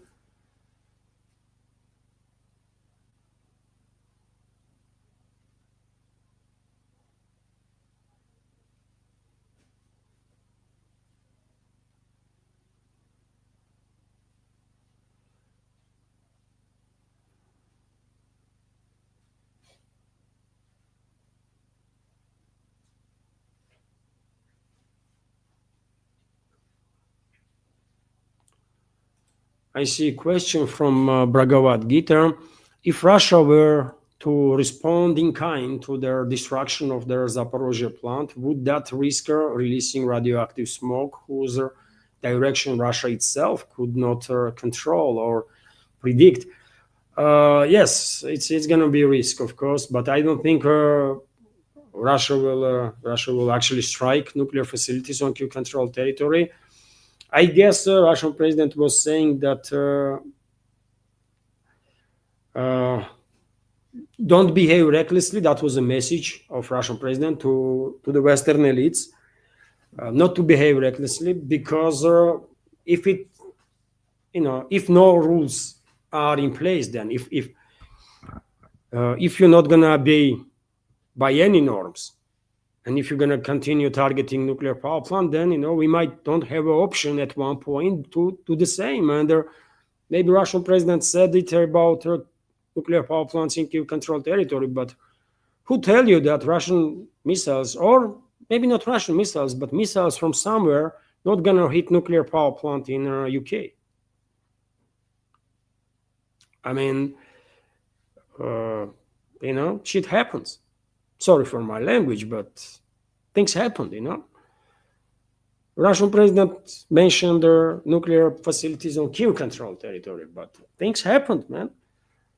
And we all know that these attacks on Zaporozhye nuclear power plant are orchestrated by Western secret services, authorized and ordered by Western secret services. We all know that London plays leading role in this proxy war against Russia on behalf of globalists, at least. And so who says that one day something will not hit nuclear power plants in UK or in France for that matter? That's it. I mean, that's my interpretation of their things.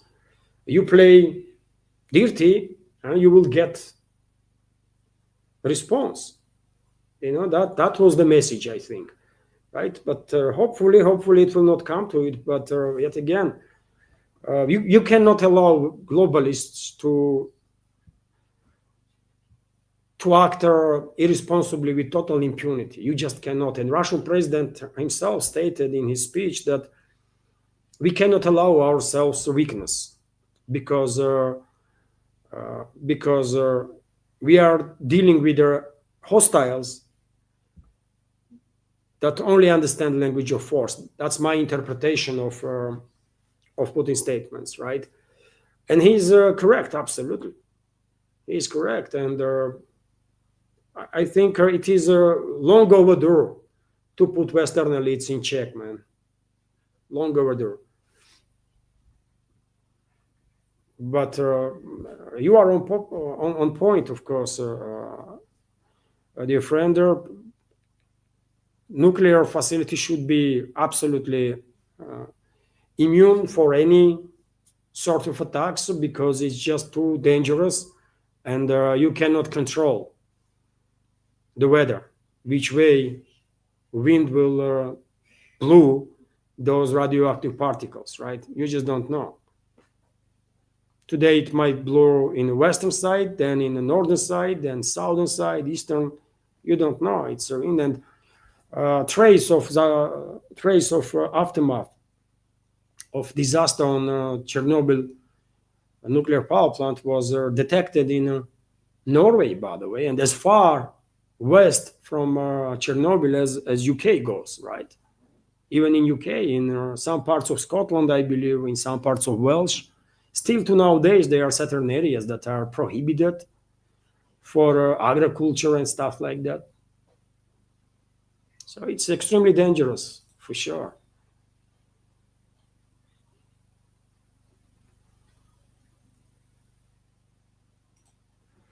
Also, Nikos is commenting, Levan, as I said, the people in Greece and the Balkans are demoralized. We can't do nothing. In Greece, we lost our self-respect when we participated in the breakup of Yugoslavia. Yeah, yet another Slavic people, by the way, mainly Slavic, uh, and also Orthodox, with the exception of part of Bosniaks, by the way, and Croats. Majority of Yugoslavia was Orthodox Christians. And yes, Greece participated in that too. So it's sad, man. I mean, what can I say? I don't know. I mean, I know what has to be done. People have to wake up, by the way. People have to find the strength to fight. Let's be real here. I mean, it's your countries, right? It's your fate. It's fate of your children and children of your children. That is being decided by these criminals that are in charge of collective West. So how you can sleep at night knowing that those morons, those criminals that are pulling the string in the Western world are destining future generations of your people to God knows where, to face God knows what problems, right?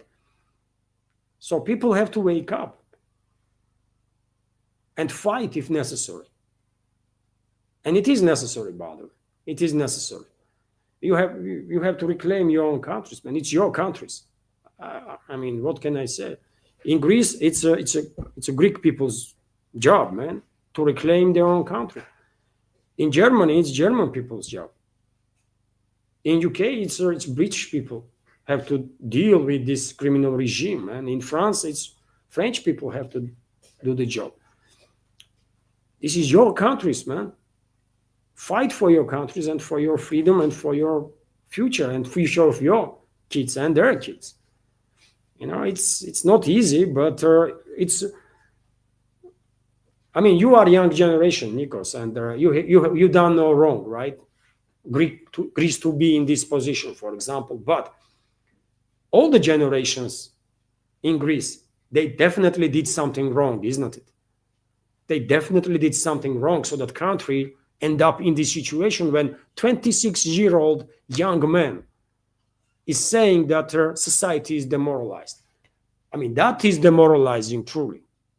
When 26-year-old young man, full of energy, struggles to believe that Greek gonna be strong and we're gonna do better and you see what I mean? It's past generations that bring to you all these troubles, man, because they were weak. And what weak people do? Weak people bring hard times, and they do it through weakness and irresponsibility of previous generations. New generations now gonna endure hardship, right? But nevertheless, only way out is to fight, man. Fight for your country, for your freedom, for your rights, for future of your kids and their kids, man. That's how it is. And how you're gonna fight, it's up to you to decide. Are you gonna form a political party, or you're gonna do, I don't know, man, some NGO and try to educate people to how you will do it. It's up to you, but you have to fight for your countries, man. That's how it is, and always was. And there was a donation, dear friends, on a Boosty right now. Let me highlight, if I may.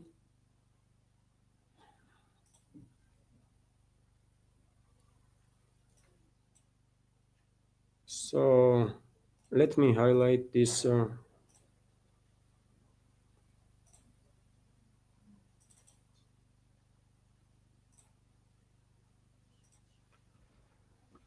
Thank you very much, Arnold, for your 791 ruble donation, which is about $10. Thank you very much. And there is no comment to highlight. I cannot see a comment here. But nevertheless, truly grateful, Arnold. Thank you for your donation and support and attention. And we reached, in our fundraising, we reached now $46, right? Out of 200, that is target, we reached 46, 25 thanks to Viper, 5 thanks to Dead Reckoning, 10 thanks to Arnold, and dollar was a donation from Banzo Beans, so it's 46 now, right? 41. I was thinking that it was $10 super chat. It was $5 super chat. Yes, I missed up. Anyways, okay, 41, right? There is some progress there, some progress. So let's continue our chat, dear friends. Hopefully you did find the conversation interesting. And also I can see Nikos is commenting here. My godmother is a Serbian and she had to flee Belgrade at that time and come to Greece. Well, thank you for sharing, Nikos. Thank you for sharing. And it is, of course, tragedy what NATO did to Serbia, by the way, to Yugoslavia and then to Serbian people. It was a crime what NATO did.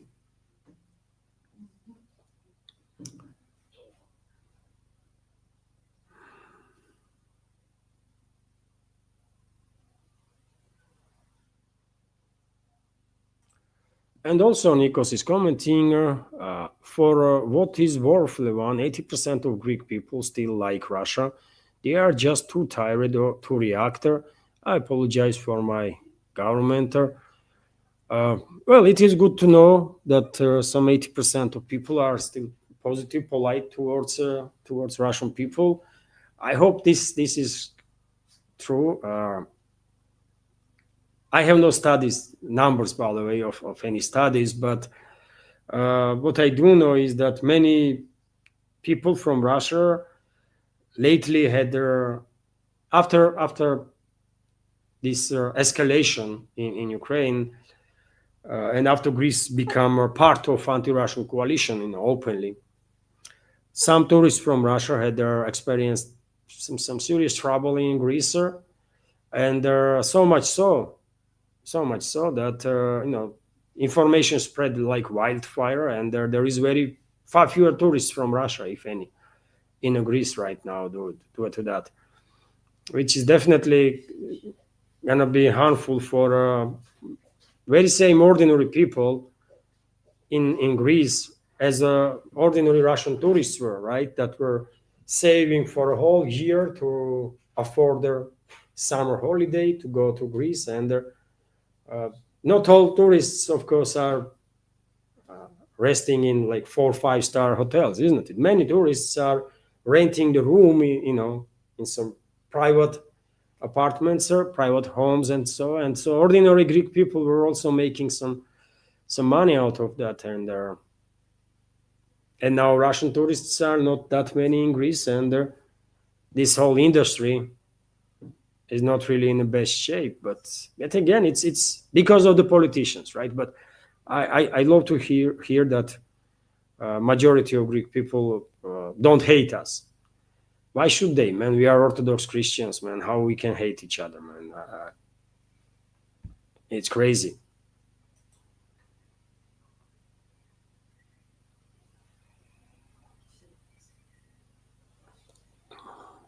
Thank you for sharing, Nikos.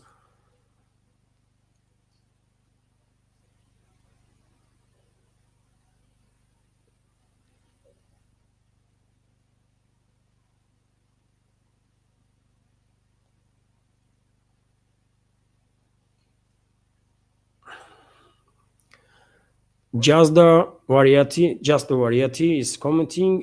You don't even know how many us here in Poland stands on Russia's side with this madness. Slavic people are again pushed to fight each other for Zionist interests. Zionist interests, globalist interests, neocons interests, but you are on point.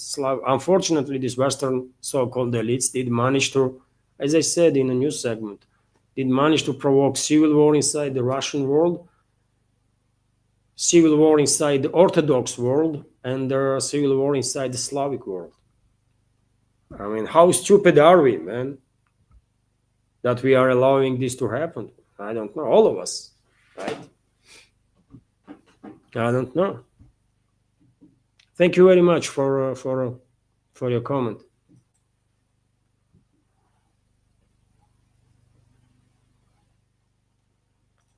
I see Nidish Kumar is commenting. Levan, what do you think about Czechia election results?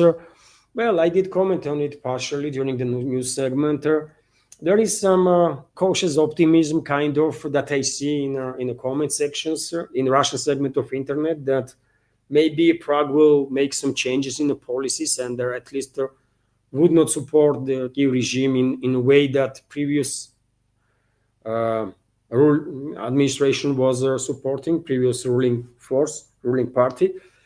But I'm not sure about that. I'm not sure about that. Um,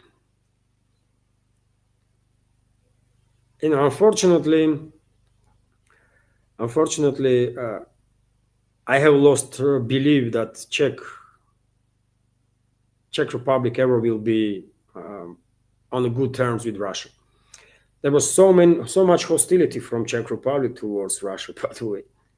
After collapse of Soviet Union, during the Soviet Union, okay, you can say, Soviet Union is occupying us and this and that. But very same Soviet Union in that sense then was occupying Russia too. And all these 15 republics and all Eastern Europe was living on expense of Russia. Russia was paying almost for everything and everyone in this communist bloc, right? And when Soviet Union collapsed, unfortunately, many Eastern European nations did not use the opportunity of reconciliation with the Russian people. And they transformed their hate of Soviet Union, some of them, or maybe even many of them, transformed this hate of communists and their communism or the Soviet Union on Russia, on Russian Federation and the Russians, which is wrong on so many levels, isn't it? And therefore, I really struggle to believe that there are ever going to be good relationships between Czech Republic and Russia, or even friendly relationships for that matter. Sometimes I think maybe Czechs hate us more than Poles do, man. And Polish people were never really that friendly towards Russia. I just read comment from our Polish friend, and probably I will be corrected if I'm wrong, but significant number of Polish people, not just elites, but ordinary Poles, by the way. And I have met in my life quite a number of Poles, and I know what am I talking about. Quite significant number of Poles have quite negative attitude towards Russians. And when I was trying, and they were quite open with me because my surname is Gudadze, so they were not really seeing me as a Russian, right? They were more focused on like ethnic lines, and they were quite open. And when I was trying to like discuss, what the hell, man? I mean, why this negativity? Though? What you are young generation, there's young generations in Russia, what they did to you to upset in any way, shape, or form? Nothing. Nothing. When you go into specifics, then only justification comes from history. You know what happened then and what happened even before that, which is, I mean, one should know history, of course. I love history, man, but you cannot build your prospects or understanding of their future relationships only based on history. Otherwise, if you're not adapting, if you are not taking into account objective realities and reality of the changing world, then you're gonna find yourself being misled and in a dark place at one point. And that's what is happening with many people in Eastern Europe, by the way. They fail to distinguish Soviet Union from Russia, right? Modern Russia.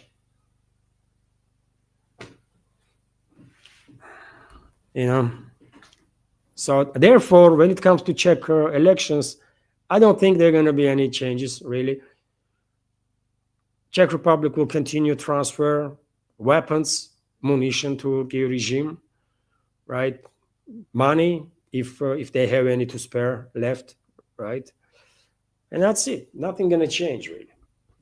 And this Babic will be called in Brussels, and he will be given some lecture, and after that he will act differently. He will begin calling for Ukraine to join the EU as soon as possible. That's what is going to happen, most likely. So it will change nothing. It will change nothing. These so-called elections in Czech Republic. Mark my word, Nidish, like it will only take a couple of weeks, I guess, and there will be new military aid deliveries to Kiev regime from Czech Republic. Some MLRS systems or artillery pieces or these tanks.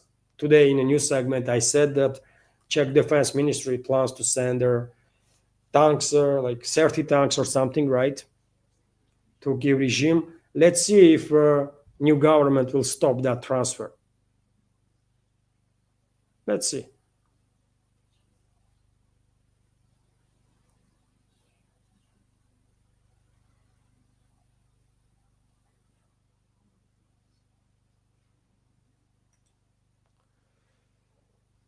Well, Pakistan is offering a GWADR Gwadar to us for a multi-purpose use, which is developed by China. It's some sort of a radar, or what is the? Let me check right now, Nidish, because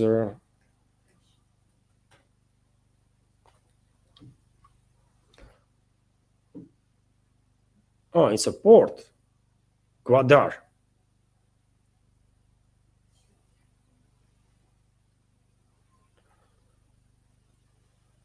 In Balochistan. That's interesting.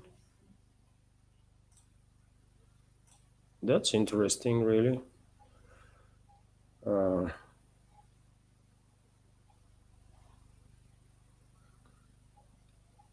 That's good stuff. I didn't knew it. I'm gonna, after this live stream, I'm gonna search for a news, and I will report about this news in tomorrow's update. I mean, this is big deal, man. If Pakistan is offering you to invest in their port in Balochistan, maybe Islamabad is maybe Islamabad. You know what? Recent talks about recent decision of Islamabad to sign a mutual military defense pact with Saudi Arabia. I think this was the idea of China. I think China is behind this, and now there is talks that Iran might actually sign up for same deal with Pakistan and gain nuclear umbrella as Saudis did, right? And I think China might actually, use its influence to arrange such a agreement. And basically, that will mean that Chinese influence in Pakistan is higher than US's influence, right? And if true, then one of the ways to stabilize Pakistan is to deal with the Balochistan issue, right?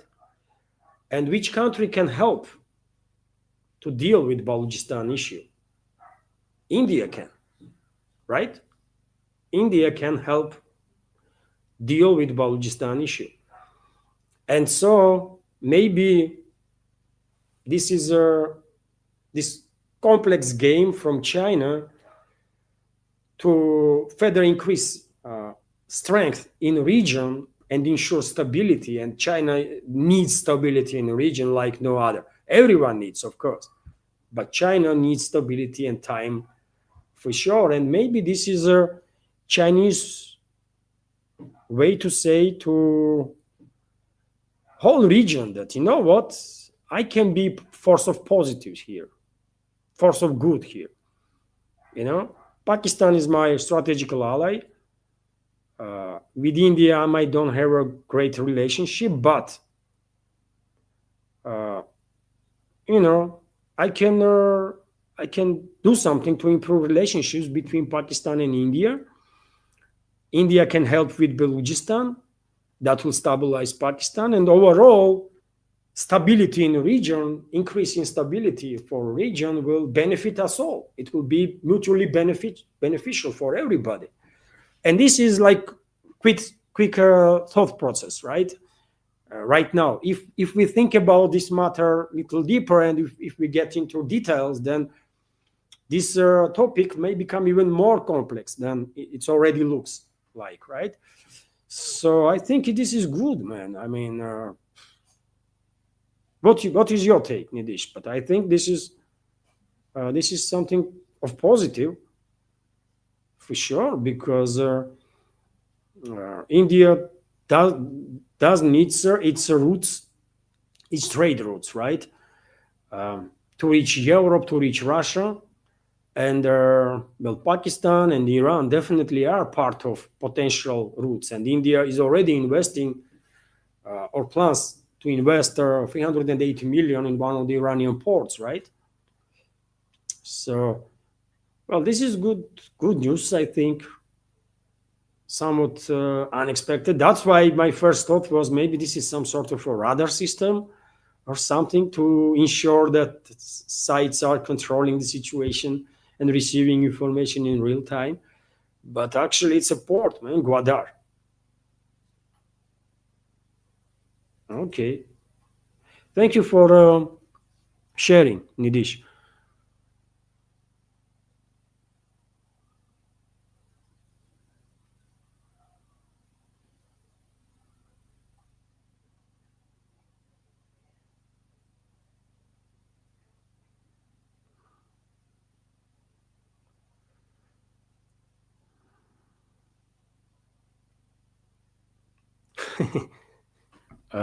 Kate Stone is commenting. Did you watch the speech Hexet and Trump give to all generals and admirals? It was an embarrassment. Well, I did watch part of it because when Trump began talking, I fell asleep. Truly, dear friends, I'm not exaggerating, nothing. I watched the main part of Hexet talk. It was some pep talk, like, I don't know, man. It was crazy, really. But then Trump began talking, right? After quite a big break. A break was like hour longer between their two speeches. And when Trump began talking, he himself was sleeping, man. And I actually fell asleep. And I just after that I just see some fragments of his speech. Very many people were unhappy about this whole event, but I think what we are getting from open sources is just a part of story. I cannot believe that there's so many generals and admirals, man. 800 generals and admirals were called in to Quantico just for Hexet and Trump to give some speeches, man. I refuse to believe in this. This cannot be true. So that means that they did either share information, deliver in person certain information that they could not send through communication lines of Pentagon, maybe because they think these lines are compromised or something, and maybe they are compromised. We don't know. But I think some notes were delivered to these generals and admirals in person during that event.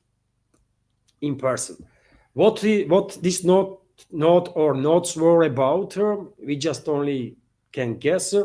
Maybe, and my belief is that probably generals and admirals received directives about what US will do or not do or avoid to do when West will launch next phase of escalation against Russia. I think that was the main point of the notes that potentially these generals received. Although, same time, it could be Iran, right? Possible incoming attack on Iran by US and its allies.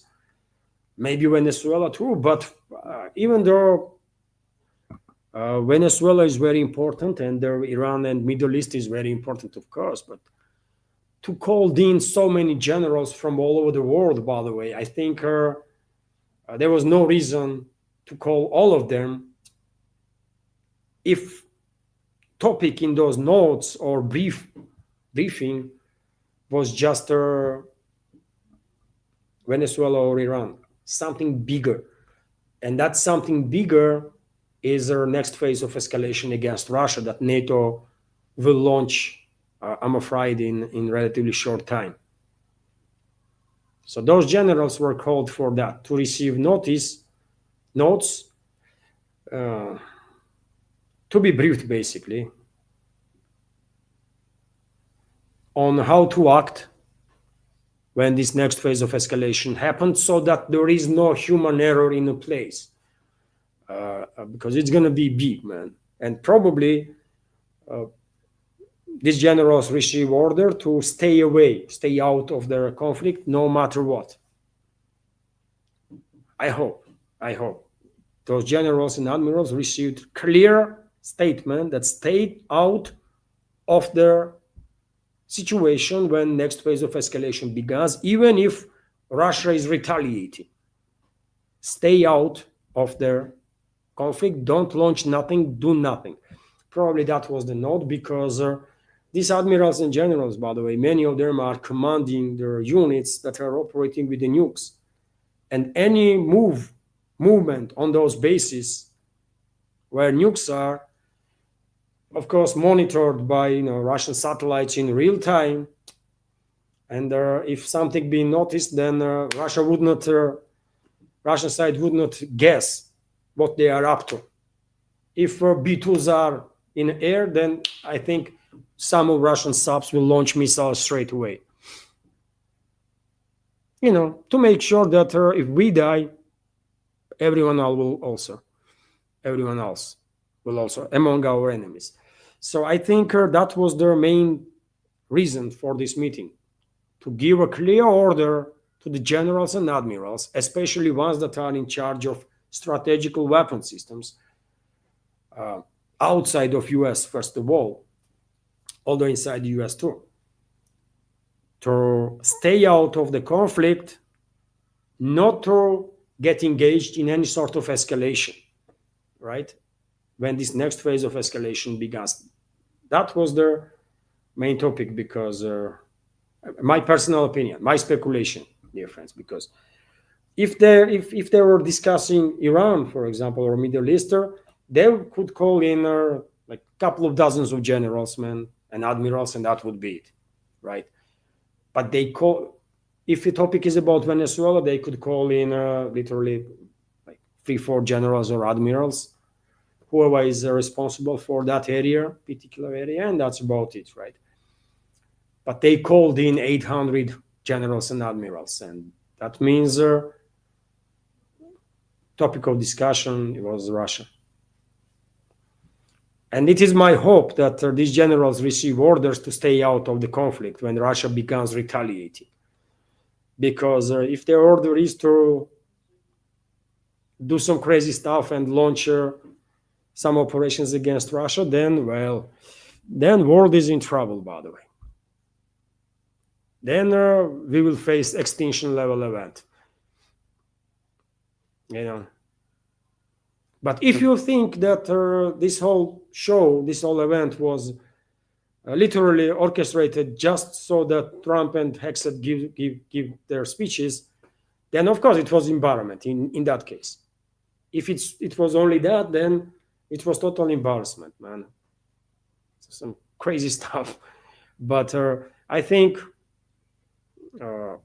Washington, Pentagon, probably they are thinking that their lines of communications being breached, compromised, and they called in so many generals and admirals to deliver certain orders for certain particular event in person. And that's what they did. I think so.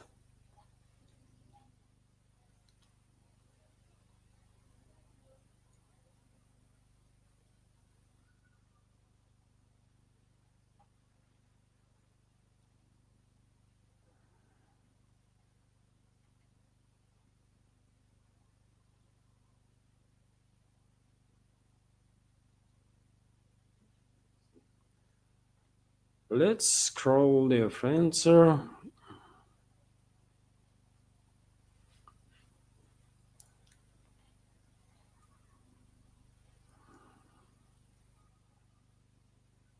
It's already 2.5 hours, by the way, this live stream. I'm still like not sleeping yet. But when it's 3 hours and more, it is really, really becoming a bit difficult to stay focused.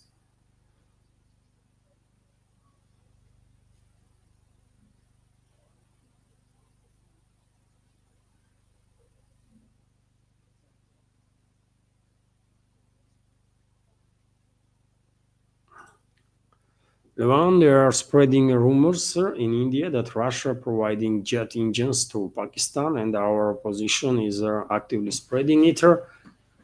Well, Russian jet engines to Pakistan. China provides. China is providing Russian engines because I don't know what type of J-10s, what generation of J-10s Pakistan has, but either all of them or at least previous generations were operating with the Russian Russian jet engines. So if Pakistan has their J-10s and also this J-11, no, not J-11s, but there is another one that they operate, also Chinese. If those planes are flying on Russian engines, as many Chinese planes do, even to nowadays, then this might be true that Russia is transferring engines to China, and China then transferring engines to Pakistan for their jets. This might be true, unfortunately.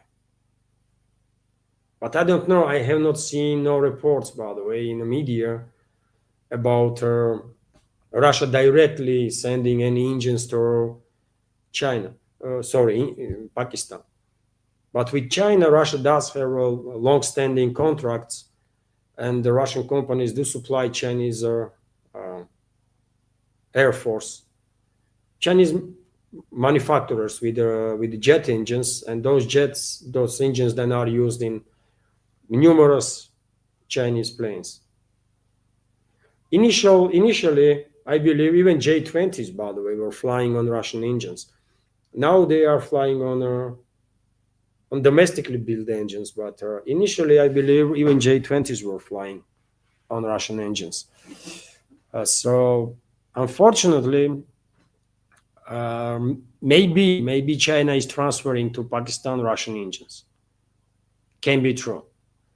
right? But I don't believe Russia itself is transferring engines to uh, Pakistan.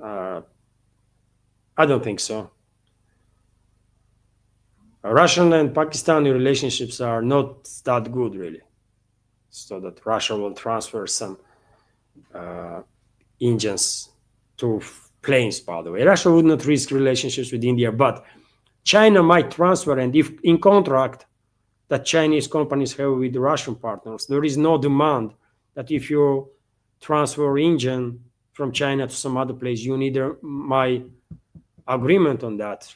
If there is no such a point in the contract, then Moscow literally can do nothing if China sends the engine. So, but it's a possibility because Pakistani planes uh, might be of those particular types that are using Russian engines. I know for sure that last generation of J10s supposed to use domestically built Chinese engines, but previous generations allegedly were all of them using Russian engines.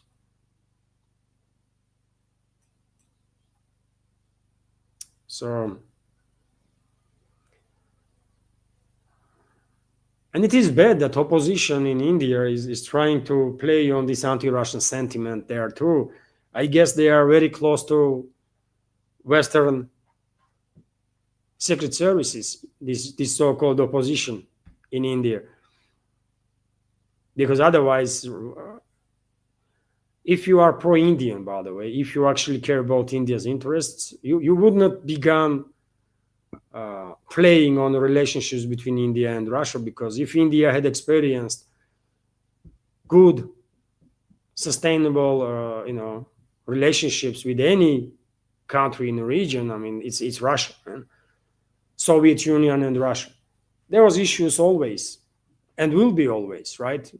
Two superpowers will always dispute around something. But in general, Russia was there for India when needed, and that is most important, I think, right? So it is unfortunate that certain political groups, even in India, are playing on this anti-Russian hatred and anti-Russian sentiment. Man, it's, I guess, on the orders of Western secret services. So Indian security services should check those parties on their affiliations. Unbelievable, man.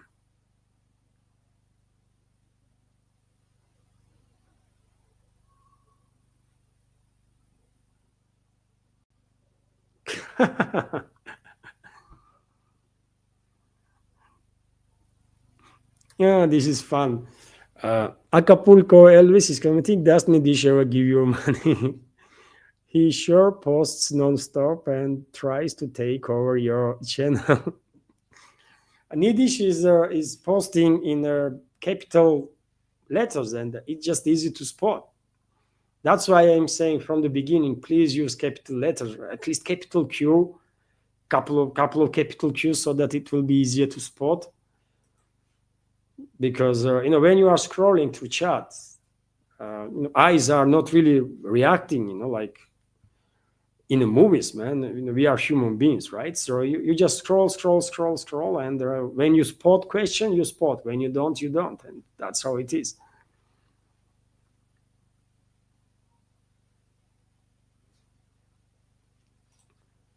Right now, you see capital letters, and I did spot the question or comment straight away. Some what? There was a donation, dear friends, on PayPal from Patrick. Thank you very much, Patrick, for $25 donation. There was no comment, no? There is a comment. There was no comment. So thank you very much, Patrick, for $25 donation. Truly grateful. Thank you. And I spotted this comment from Sam Livingston. Temperature on planet just went up. Uh,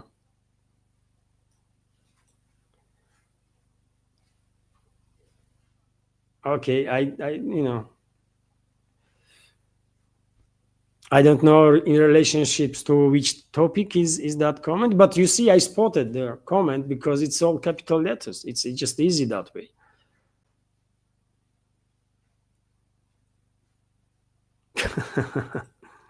And Kate Stone is also commenting: the sun will set on the British Empire. Um, Dear friends, there was some. We are joking, but I read it today or yesterday that there's some unusual activity on the sun, and that means maybe there will be some massive, coronal mass ejection, and if our planet is on the way of that tsunami of charged particles, that may cause some magnetic storms, and people that are sensitive to weather, of course, should take precautions in that case.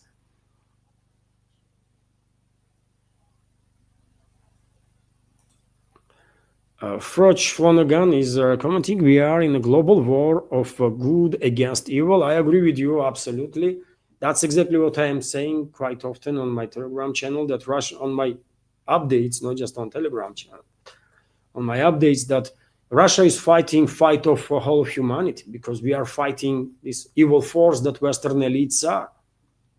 And I specify Western so-called elites, dear friends. Never ever I will uh, confront this way societies in the West, by the way, even majority that is being uh, brainwashed and weaponized against us. I would never consider them to be enemies of ours, but Western elites, so-called elites, for sure are enemies of all of us, all of humanity, 100%.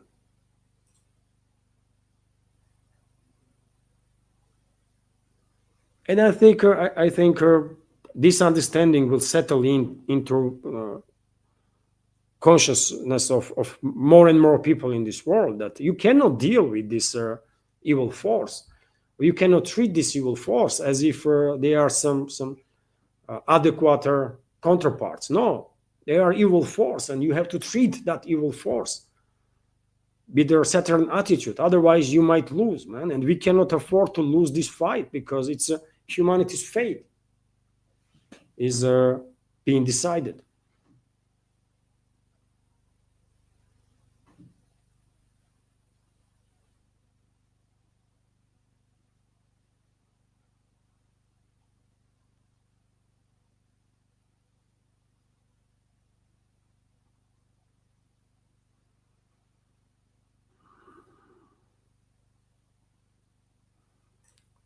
Nidish is also commenting: one day will just change their name so to something else, and participate in elections.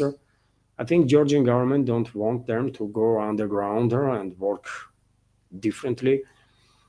Their names are known. Georgia is a tiny country, Nidish. Georgia is literally tiny, tiny country, and their names of this vast majority of affiliates with their previous regime that caused so much trouble for a country is known perfectly well, and no matter what they're gonna call to their parties, those they will always be affiliated with that criminal regime of Saakashvili, and will never gain support of majority ever. Impossible. So therefore, that's why I'm saying Georgian government is just playing two risky games, man. From political standpoint, one might say, well, they are in a position, quite comfortable position, in a sense that as long as their main opposition is this Western-controlled so-called opposition, they're gonna win every election, right? And there is no place in the political system for other groups to emerge, right? But while doing so, Georgian, ruling party is risking big time, because they are messing with the Western elites, by the way. And Western elites, Western secret services, they are very, very much capable, right? If Georgian government really began believing in themselves that, well, they can deal with the Western secret services this easy, well, I mean, they are so mistaken, man. They are so mistaken. So better if they will begin neutralizing these Western controlled elements until it's too late. Because as Kobachidze himself says, Prime Minister, Georgia survived 5 attempts of regime change. And by the way, you only can be this lucky for so many times. So they should not risk, man. They should not risk. These foreign assets have to be neutralized, one way or another, but they have to be neutralized. And their opportunity have to be created for decent citizens of Georgia to enter political life and to challenge ruling party.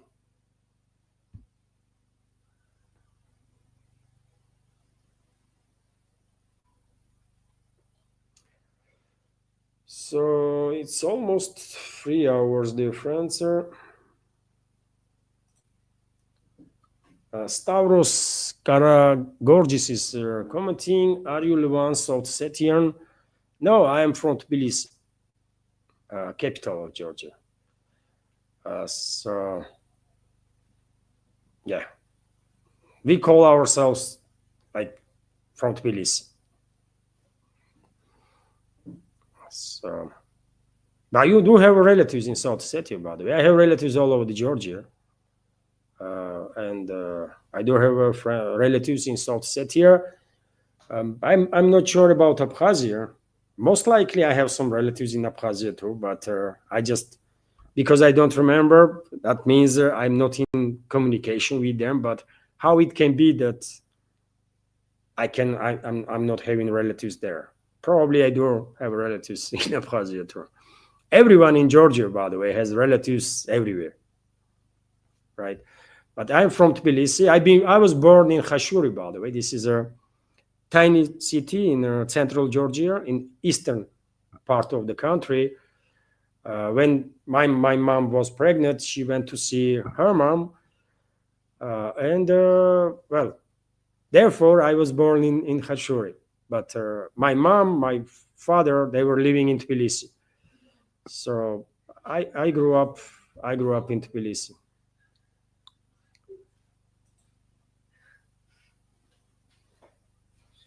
But I'm Georgian Ossetian. Ethnically, I'm Georgian Ossetian. Even though if I'm not related to South Ossetia, but ethnically I'm Georgian Ossetian, as many people, as many thousands and thousands are in Georgia.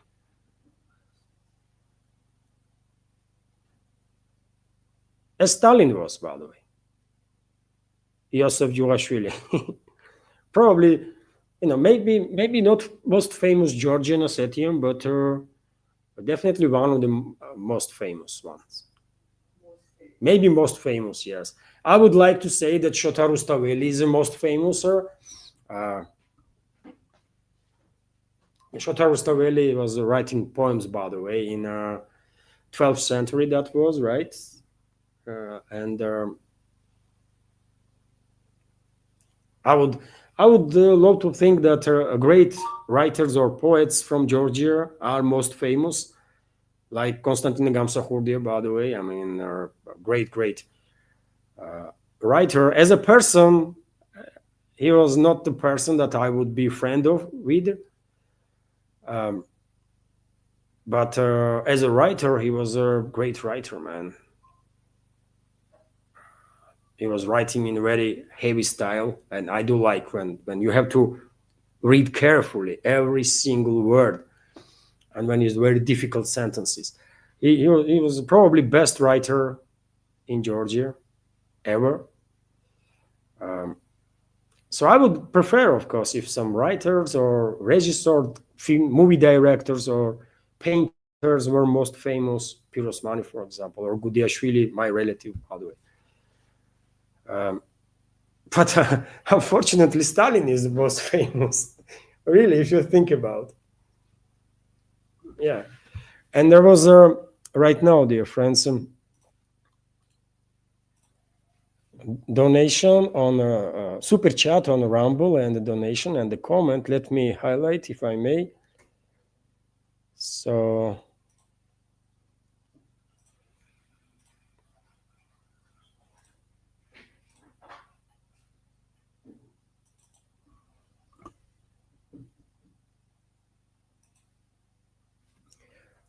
Dwayne Cook, thank you very much for your $20 donation and the super chat on Rumble. And comment from Dwayne is, oops, I keep forgetting to donate. Basically, I am so grateful to Russia for fighting against the dark forces, Slava Russia, and world peace awaits.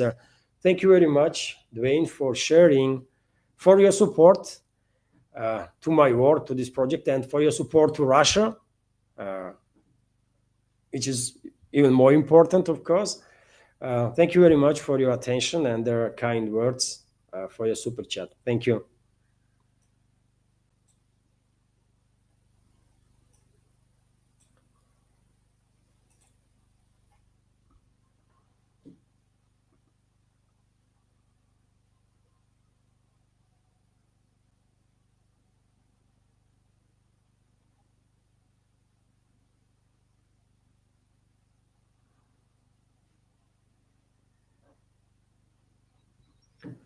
Let's continue.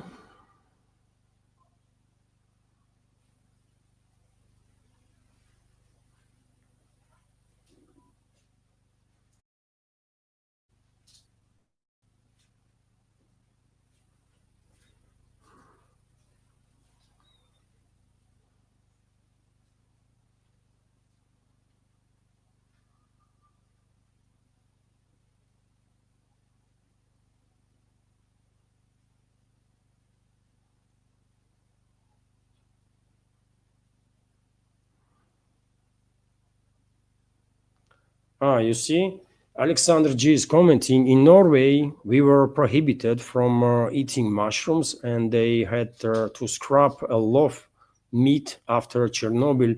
So you see, dear friends, Norway, I mean, one would think where Chernobyl is and where is Norway, but no, I mean, you never know with radiation where wind will blow and where these radioactive particles eventually will land. And that's why in Norway, increasing radiations were detected, and as I said, as worst from Chernobyl as it can get, like in Welsh, by the way, in UK. So of course, all these attacks on Zaporozhye nuclear power plant is tremendously dangerous, and some strong message was needed to be sent to London to stop orchestrating these attacks on Zaporozhye nuclear power plant, and hopefully they get their memo, and there will be no more strikes on ZMPP. Let's see. And with this donation from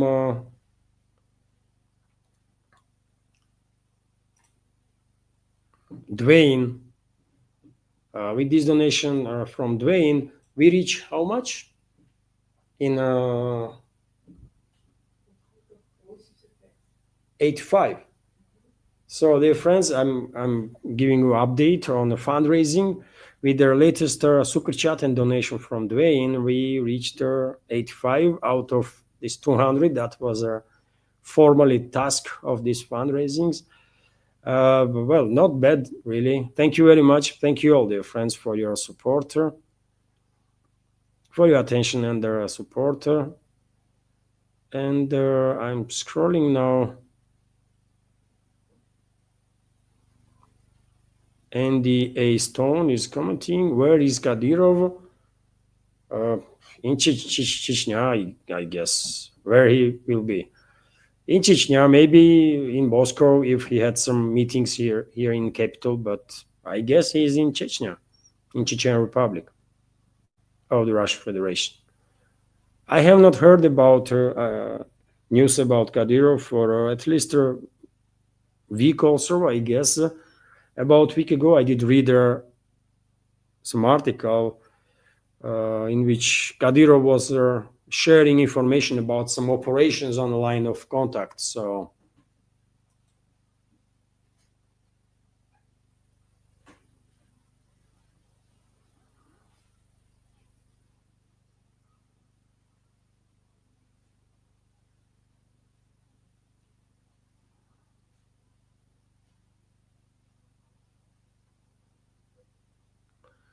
Ah, Nidish is commenting, well, not with us. They are signing that port to USA. You understand it wrong. Uh-huh. Okay. I read the US wrongly. Okay, that's oh, that changes the my reading of the situation then. Well, that's bad news for China, isn't it? Then that's bad news for China, but because US base in Balochistan, basically, uh, and it will be US intelligence base, of course, right? Maybe military base will be added too, and that means if Pakistan will go ahead with this decision, then soon Balochistan groups, armed resistance groups, will gain some very serious support, and those groups will fight not just in Pakistan, and maybe on initial stages not necessarily in Pakistan against the Islamabad, but in Iran. Maybe that's what is being in the calculus of Washington in that case to created their area where they will train Beluji uh, armed forces, no, armed groups to basically infiltrate Iran and destabilize eastern Iran. In this case, well, picture is becoming very different, isn't it? So yes, I guess that's what it is then. Thank you for sharing, Nidish. Initially, I thought Pakistan was offering port to India, and I was thinking, I mean, really? That's a freaking good news, man. If Islamabad and New Delhi will begin cooperating on such a level, but turns out it's the US.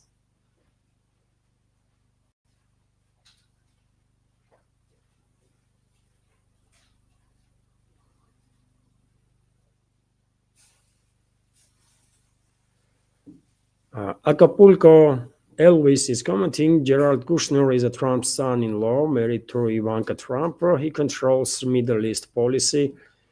Well, I don't know about control. When it comes to U.S. Middle East policies, I think Mossad controls that stuff, right? Mossad and well, Zionists, by the way, Zionists and the Israeli lobby, and the Gerald Kushner is a part of Israeli lobby. So in a sense, he is in he's playing some role there for sure, right? But I don't think he's on the main role. He is just some guy, you know. But but yes, I mean, Zionists are in control of U.S. policies. I said many times before, it's certain experts are sharing opinion that Israel is a U.S. proxy in the Middle East. Maybe this was the case some time ago, but things have changed, right? Things have changed, and Israeli lobby, Zionists, Israeli secret services did manage to infiltrate U.S. political and economical system so much so, and not just so much so that for the last 3 to 4 decades, by the way, if anything, it's U.S. is Israeli proxy. No other way around. It's U.S. is Israeli proxy.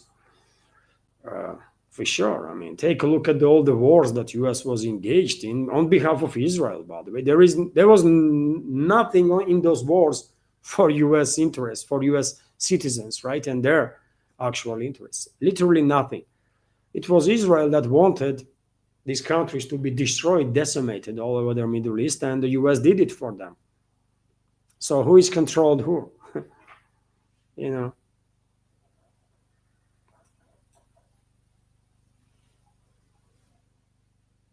Yes, U.S. for the last 3 to 4, maybe 5 decades is clearly enforcer in hands of Zionists and globalists, partially neocons, But I think globalists are much more powerful than neocons are. Now, globalists and Zionists are on top of their game in the Western world, and neocons are their servants, kind of. And then maybe they're playing some games here and there independently of globalists, but I think globalists are much more powerful and influential force.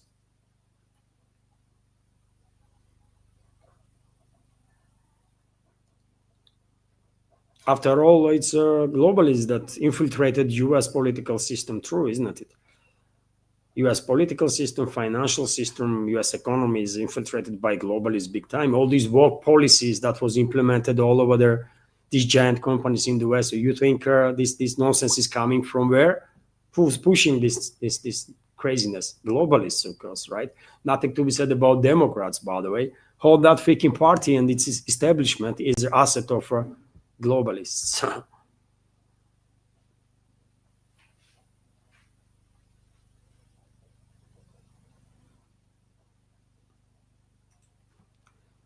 Viper is commenting, you Russians still don't understand us Trump supporters, PT.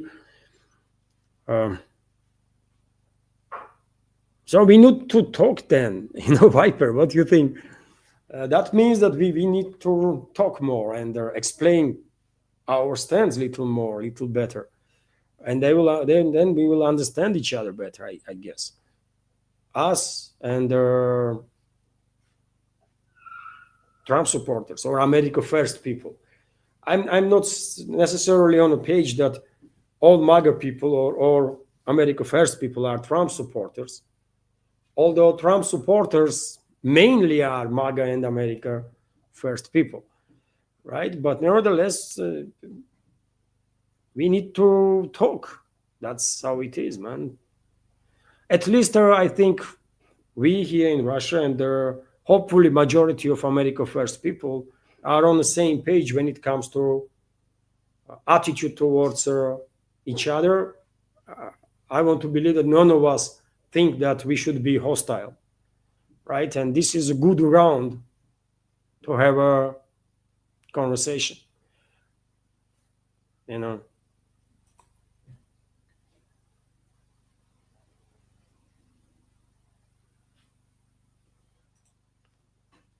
Lion of Judea is commenting, you are doing a fine job from Wisconsin.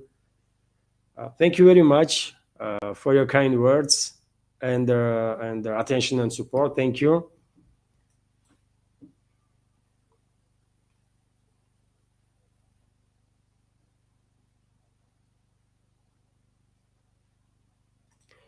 Also, Alexander G is commenting, Hexa telling the military brass to disregard the rules of engagement was insane. No wonder they didn't applaud. That's just scary. I mean, it is. It is. I mean, there is nothing to add, really, Alexander. You said it all. It's how he even can say something like that openly. It's insane, isn't it? Not to care about rules of engagement means not to care about collateral damage potential, right? What the hell then? Geneva Convention, one of the leading force behind Geneva Convention was US, if I remember correctly, and now US is turning its back on Geneva Convention. It's really insane. It's this is no good, man. And we are talking about one of the most powerful militaries in the world. So can you imagine? Can you imagine all the harm potentially that these militaries can do if they are operating without any rules of engagement? Even with rules of engagement, they killed more than 1 million people just in Iraq, by the way. Hundreds of thousands of people, millions of people have died as a result of their actions all over the world, right? From Afghanistan to Libya. And can you imagine what will happen if they even formally have no rules of engagement? They will just go and just kill everybody they see, man. That's what they were doing in Fallujah, isn't it? They were literally killing everybody. And not just in Fallujah, man, in many other places too. So it is scary. I agree with you 100%, man. How could head of Pentagon tell militaries or hint to the militaries that this rules of engagement is not for us? What the hell, man? It's a scary stuff there for sure.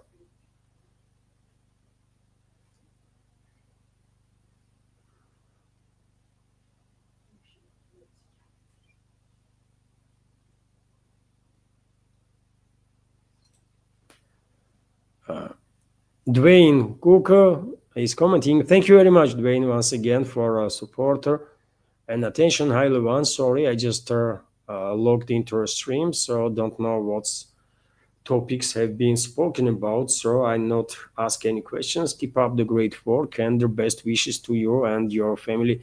Once again, thank you very much, Dwayne, for your support and the kind words. Thank you.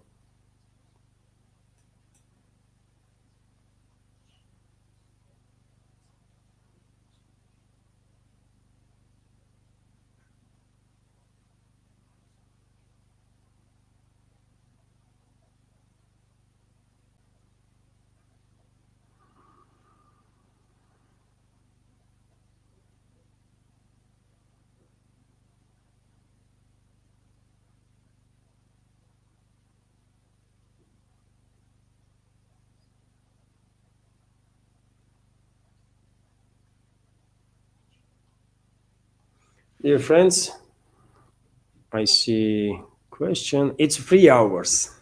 It's a 3 hours. Well, not bad, isn't it? And thank you all, dear friends, for being here for these 3 hours. I guess our conversation is interesting enough so that we are still here. So Ramplins is asking Levan, in Canada, the government is having buyback guns. They want to disarm the population. How about down there in Russia? Are people allowed to own guns? If you have a license, you can have hunter rifles and that kind of stuff. So yes, it is possible. If I want to have a rifle, for example, Saiga, if you are familiar with it, it's like a AK-47, like Kalashnikov assault rifle, but it's a hunting rifle basically. So I can have it, but to do so, I have to apply for a medical checkup, a psychological checkup. I don't. I believe one of the requirements is that you cannot have a criminal record, right? So you have to be clean. Your record has to be clean. So once I'll do all these papers, then I'll go to a shop and buy Saiga, and I will have it, right? So yes, technically you can have weapon. You need some paperwork to be done in regards to uh, hunting rifles, right? But there is also this other type of pistols that you don't even need a license. Uh, Pistols that are shooting. Ань, травматический пистолет как будет на английском? It's some pistols that are shooting some rubber bullets or something like that. So it's a traumatic weapon. It's not a weapon to kill, but weapon to defend yourself. For example, if being attacked, you shot a couple of times, and that will at least disorient your opponent, and then you can have time to do some stuff, right? Traumatic weapons. So you can, I believe, you can have traumatic weapons without any license. So yes, I mean you can have a weapon. If it's a serious weapon, you need licenses. You need to go for medical checkup for sure to make sure that you can be trusted with the weapon.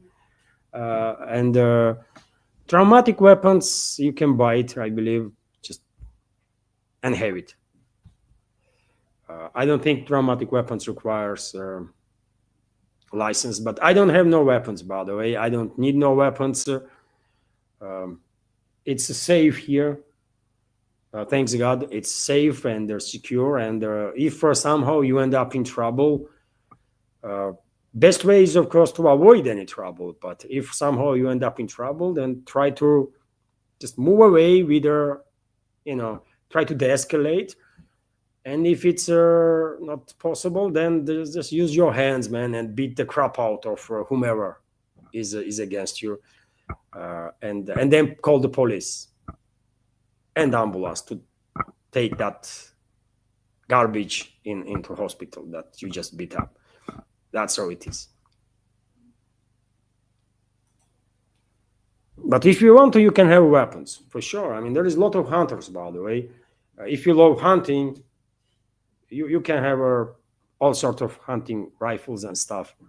It's absolutely doable. But it's not like in US, by the way, when some psychopaths go in a shop and buy freaking rifles, man, and then go and kill some people. No, it's not like that here. You have to be stable individual to be trusted with the weapon, man, because it's a hunting weapon or whatever, but it's a weapon that can kill. So you definitely need to do some medical checkup to make sure that you are sane. And I believe there is a requirement not to have a criminal record, which is also absolutely adequate requirement, because if someone has a criminal record, then why should that person have a rifle, man? So it depends on criminal record, of course. That's also stuff. But yet again, because I don't have weapons, I never actually go through all this bureaucratic stuff. So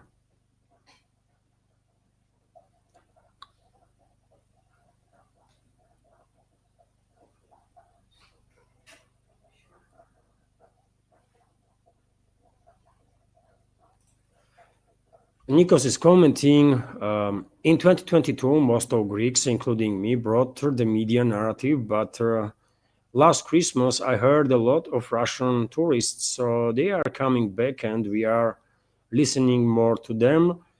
It's good to hear. It's good to hear, Nikos, that Russian tourists are coming back, because Greek was one of the most popular destinations for Russian people, if not the most popular destination. And if people are coming back, that's the best way, I guess, best way to normalize relationships. So there will be some exchange of opinions, and sometimes you agree, sometimes disagree. But in somewhere in the middle, probably there will be some golden line, right, which will help people to get together. So it's great. It's great. Hopefully, tourists will be treated good, so that this wave of tourists will not decrease but increase. So more people will come, which will be beneficial for the Greek economy and beneficial for both countries, because yet again, better relationships between the people will most likely help us with resolving some whatever issues we might have. And I don't think we have any issues with the Greek. It's a Greek political leadership that has some issues with us, but I don't think Russia has any issues with the Greece whatsoever, man. None. Right? It's a Greek political class that ruining the relationships, man.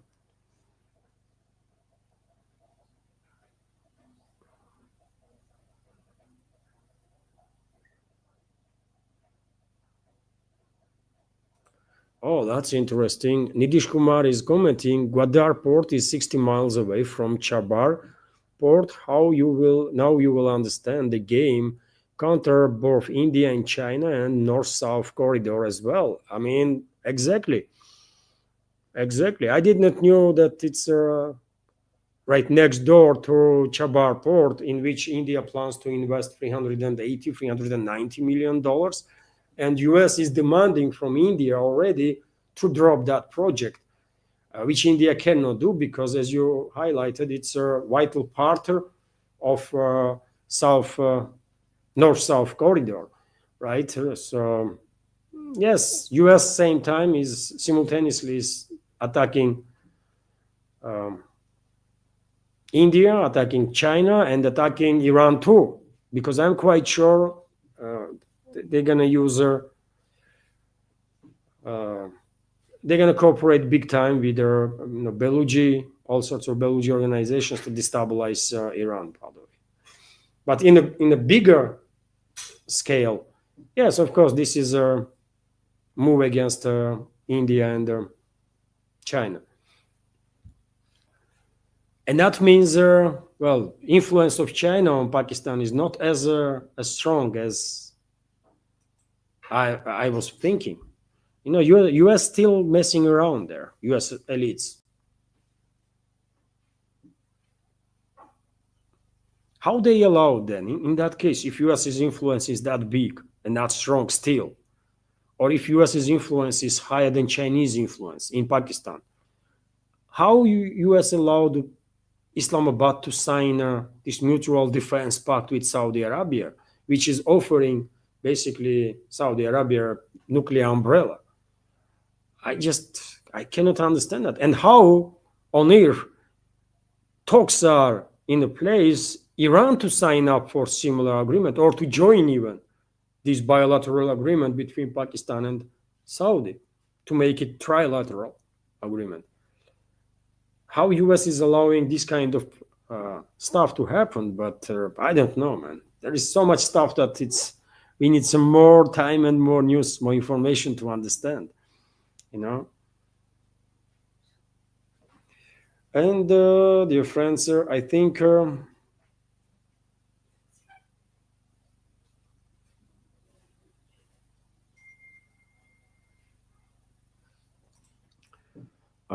John Passatori, not a word from other countries about Trump using military on US cities now. Yes, I mean, I have not seen no report about, for example, Russian officials saying anything about, at least high-ranking officials saying anything about deployment of National Guard into U.S. cities, and I can understand why. It's U.S.'s internal business, It's U.S. It's a Western countries that always talk about internal affairs of other countries. It's a American policy, or it's a Western attitude, right? In other countries, we have a little bit different attitude. It's their business. That's attitude, right? Mainly. So it's America's business. It's not our business to discuss some internal affairs. Not to discuss, but to tell Americans what to do, when, and how. It's their country. They should decide, right? So yeah, I agree with you. It's there is no much criticism of U.S. for ignoring human rights, for abusing human rights, and unconstitutionally, as far as I can tell, deploying militaries into American cities. And even though I'm not an expert in U.S. judiciary system, I believe even Judge Napolitano is questioning legitimacy of deployment of these troops. And well, if Judge Napolitano, who knows much better than many others what is lawful and what is not, if he's challenging legitimacy of this move on part of White House, then probably there is a case for questions, right? And yes, it's strange that there is not outrage worldwide about this stuff.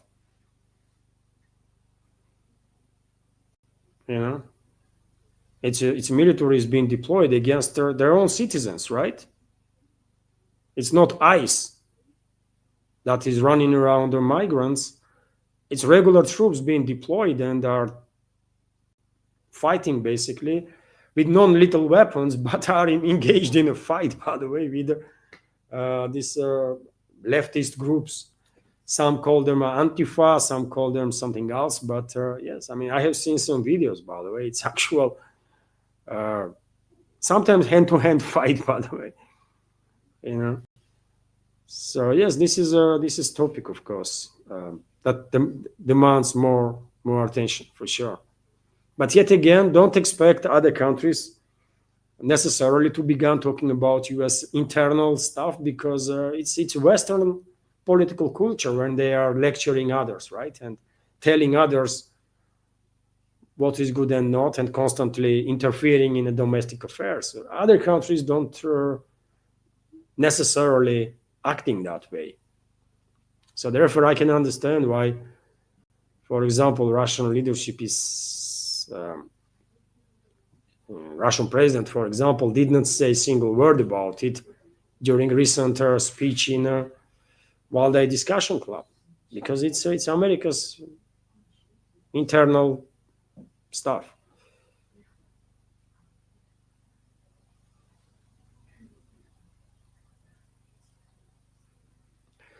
So, dear friends, we are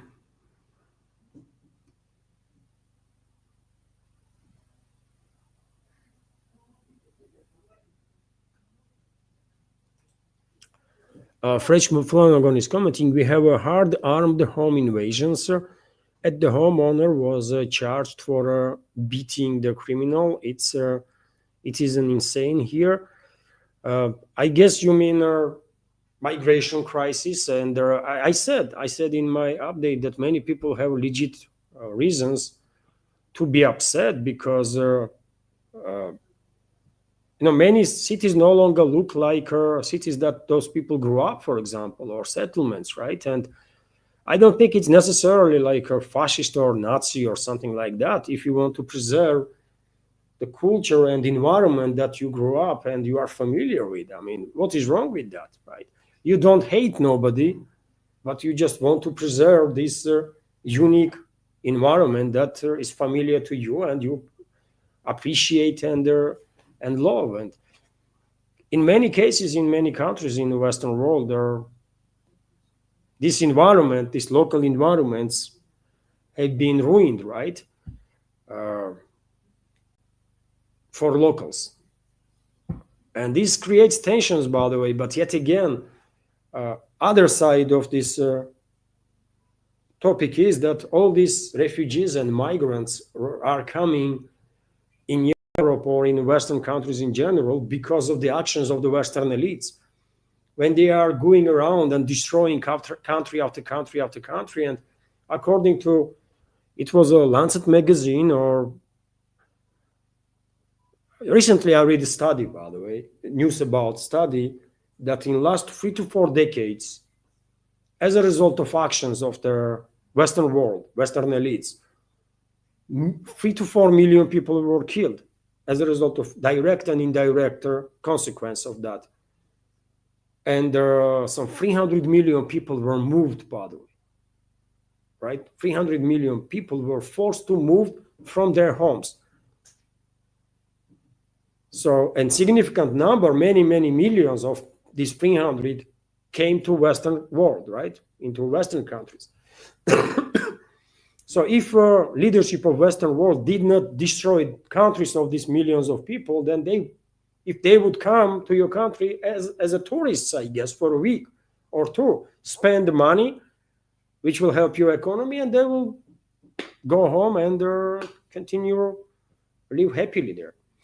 So there is always, action and the consequences, right? And what is happening in the Western world right now in terms of migration is direct consequences of a criminal policies of the Western political elites, right? So we should keep that in mind too. But on the other hand, I do understand outrage of the people that are losing their environment that they grew up and they love. And I don't consider those people to be like fascists or the Nazis, man, because they are not.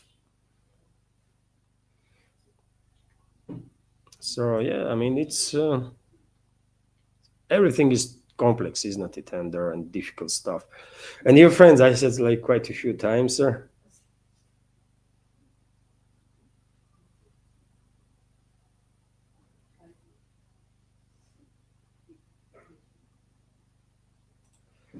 Smoky Saleh is commenting, US had their Pakistani government do their no confidence vote to get rid of Imran Khan. He's still suffering in jail. I believe he's in a house arrest, isn't it? Uh, I think he's been on house arrest, or he's been kind of freed from charges or something like that. There was some moves in this regard, but I mean, he was removed. Of course, he was removed from office by US because US was not happy that Islamabad and Beijing were getting too cooperative with each other, too comfortable, and during their Iran Khan's leadership, China did become a like major investor in Pakistan, and relationships skyrocketed actually. So yes, I mean, US still maintains, of course, strong influence there. But you know what I remember just a couple of days ago during a General Assembly in New York, one of the US British bloggers, I believe he has like double citizenship, was interviewing Pakistani defense minister. That was defense minister, I believe, and when asked which country is more strategical partner between US and China, that defense military leader of Pakistan, basically, who is actually in charge there, said that China is a more strategical partner because it's a neighbor. And I was a bit surprised to see that openly factual de facto leader of the Pakistan, head of their militaries, is saying that China is more important strategical partner than US. That surprised me a bit, but nevertheless, US's grip on on Pakistan's intelligence and militaries is still huge, of course, of course.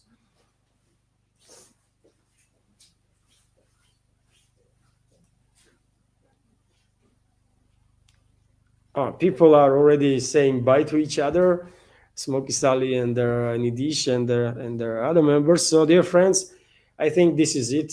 This is it. We had a good conversation. It's almost 3.5 hours. Thank you very much for your time, for your support. I hope you overall you find this video informative, useful, interesting. Have a wonderful day, whatever time it is, morning, evening, afternoon, and see you tomorrow. Bye for now.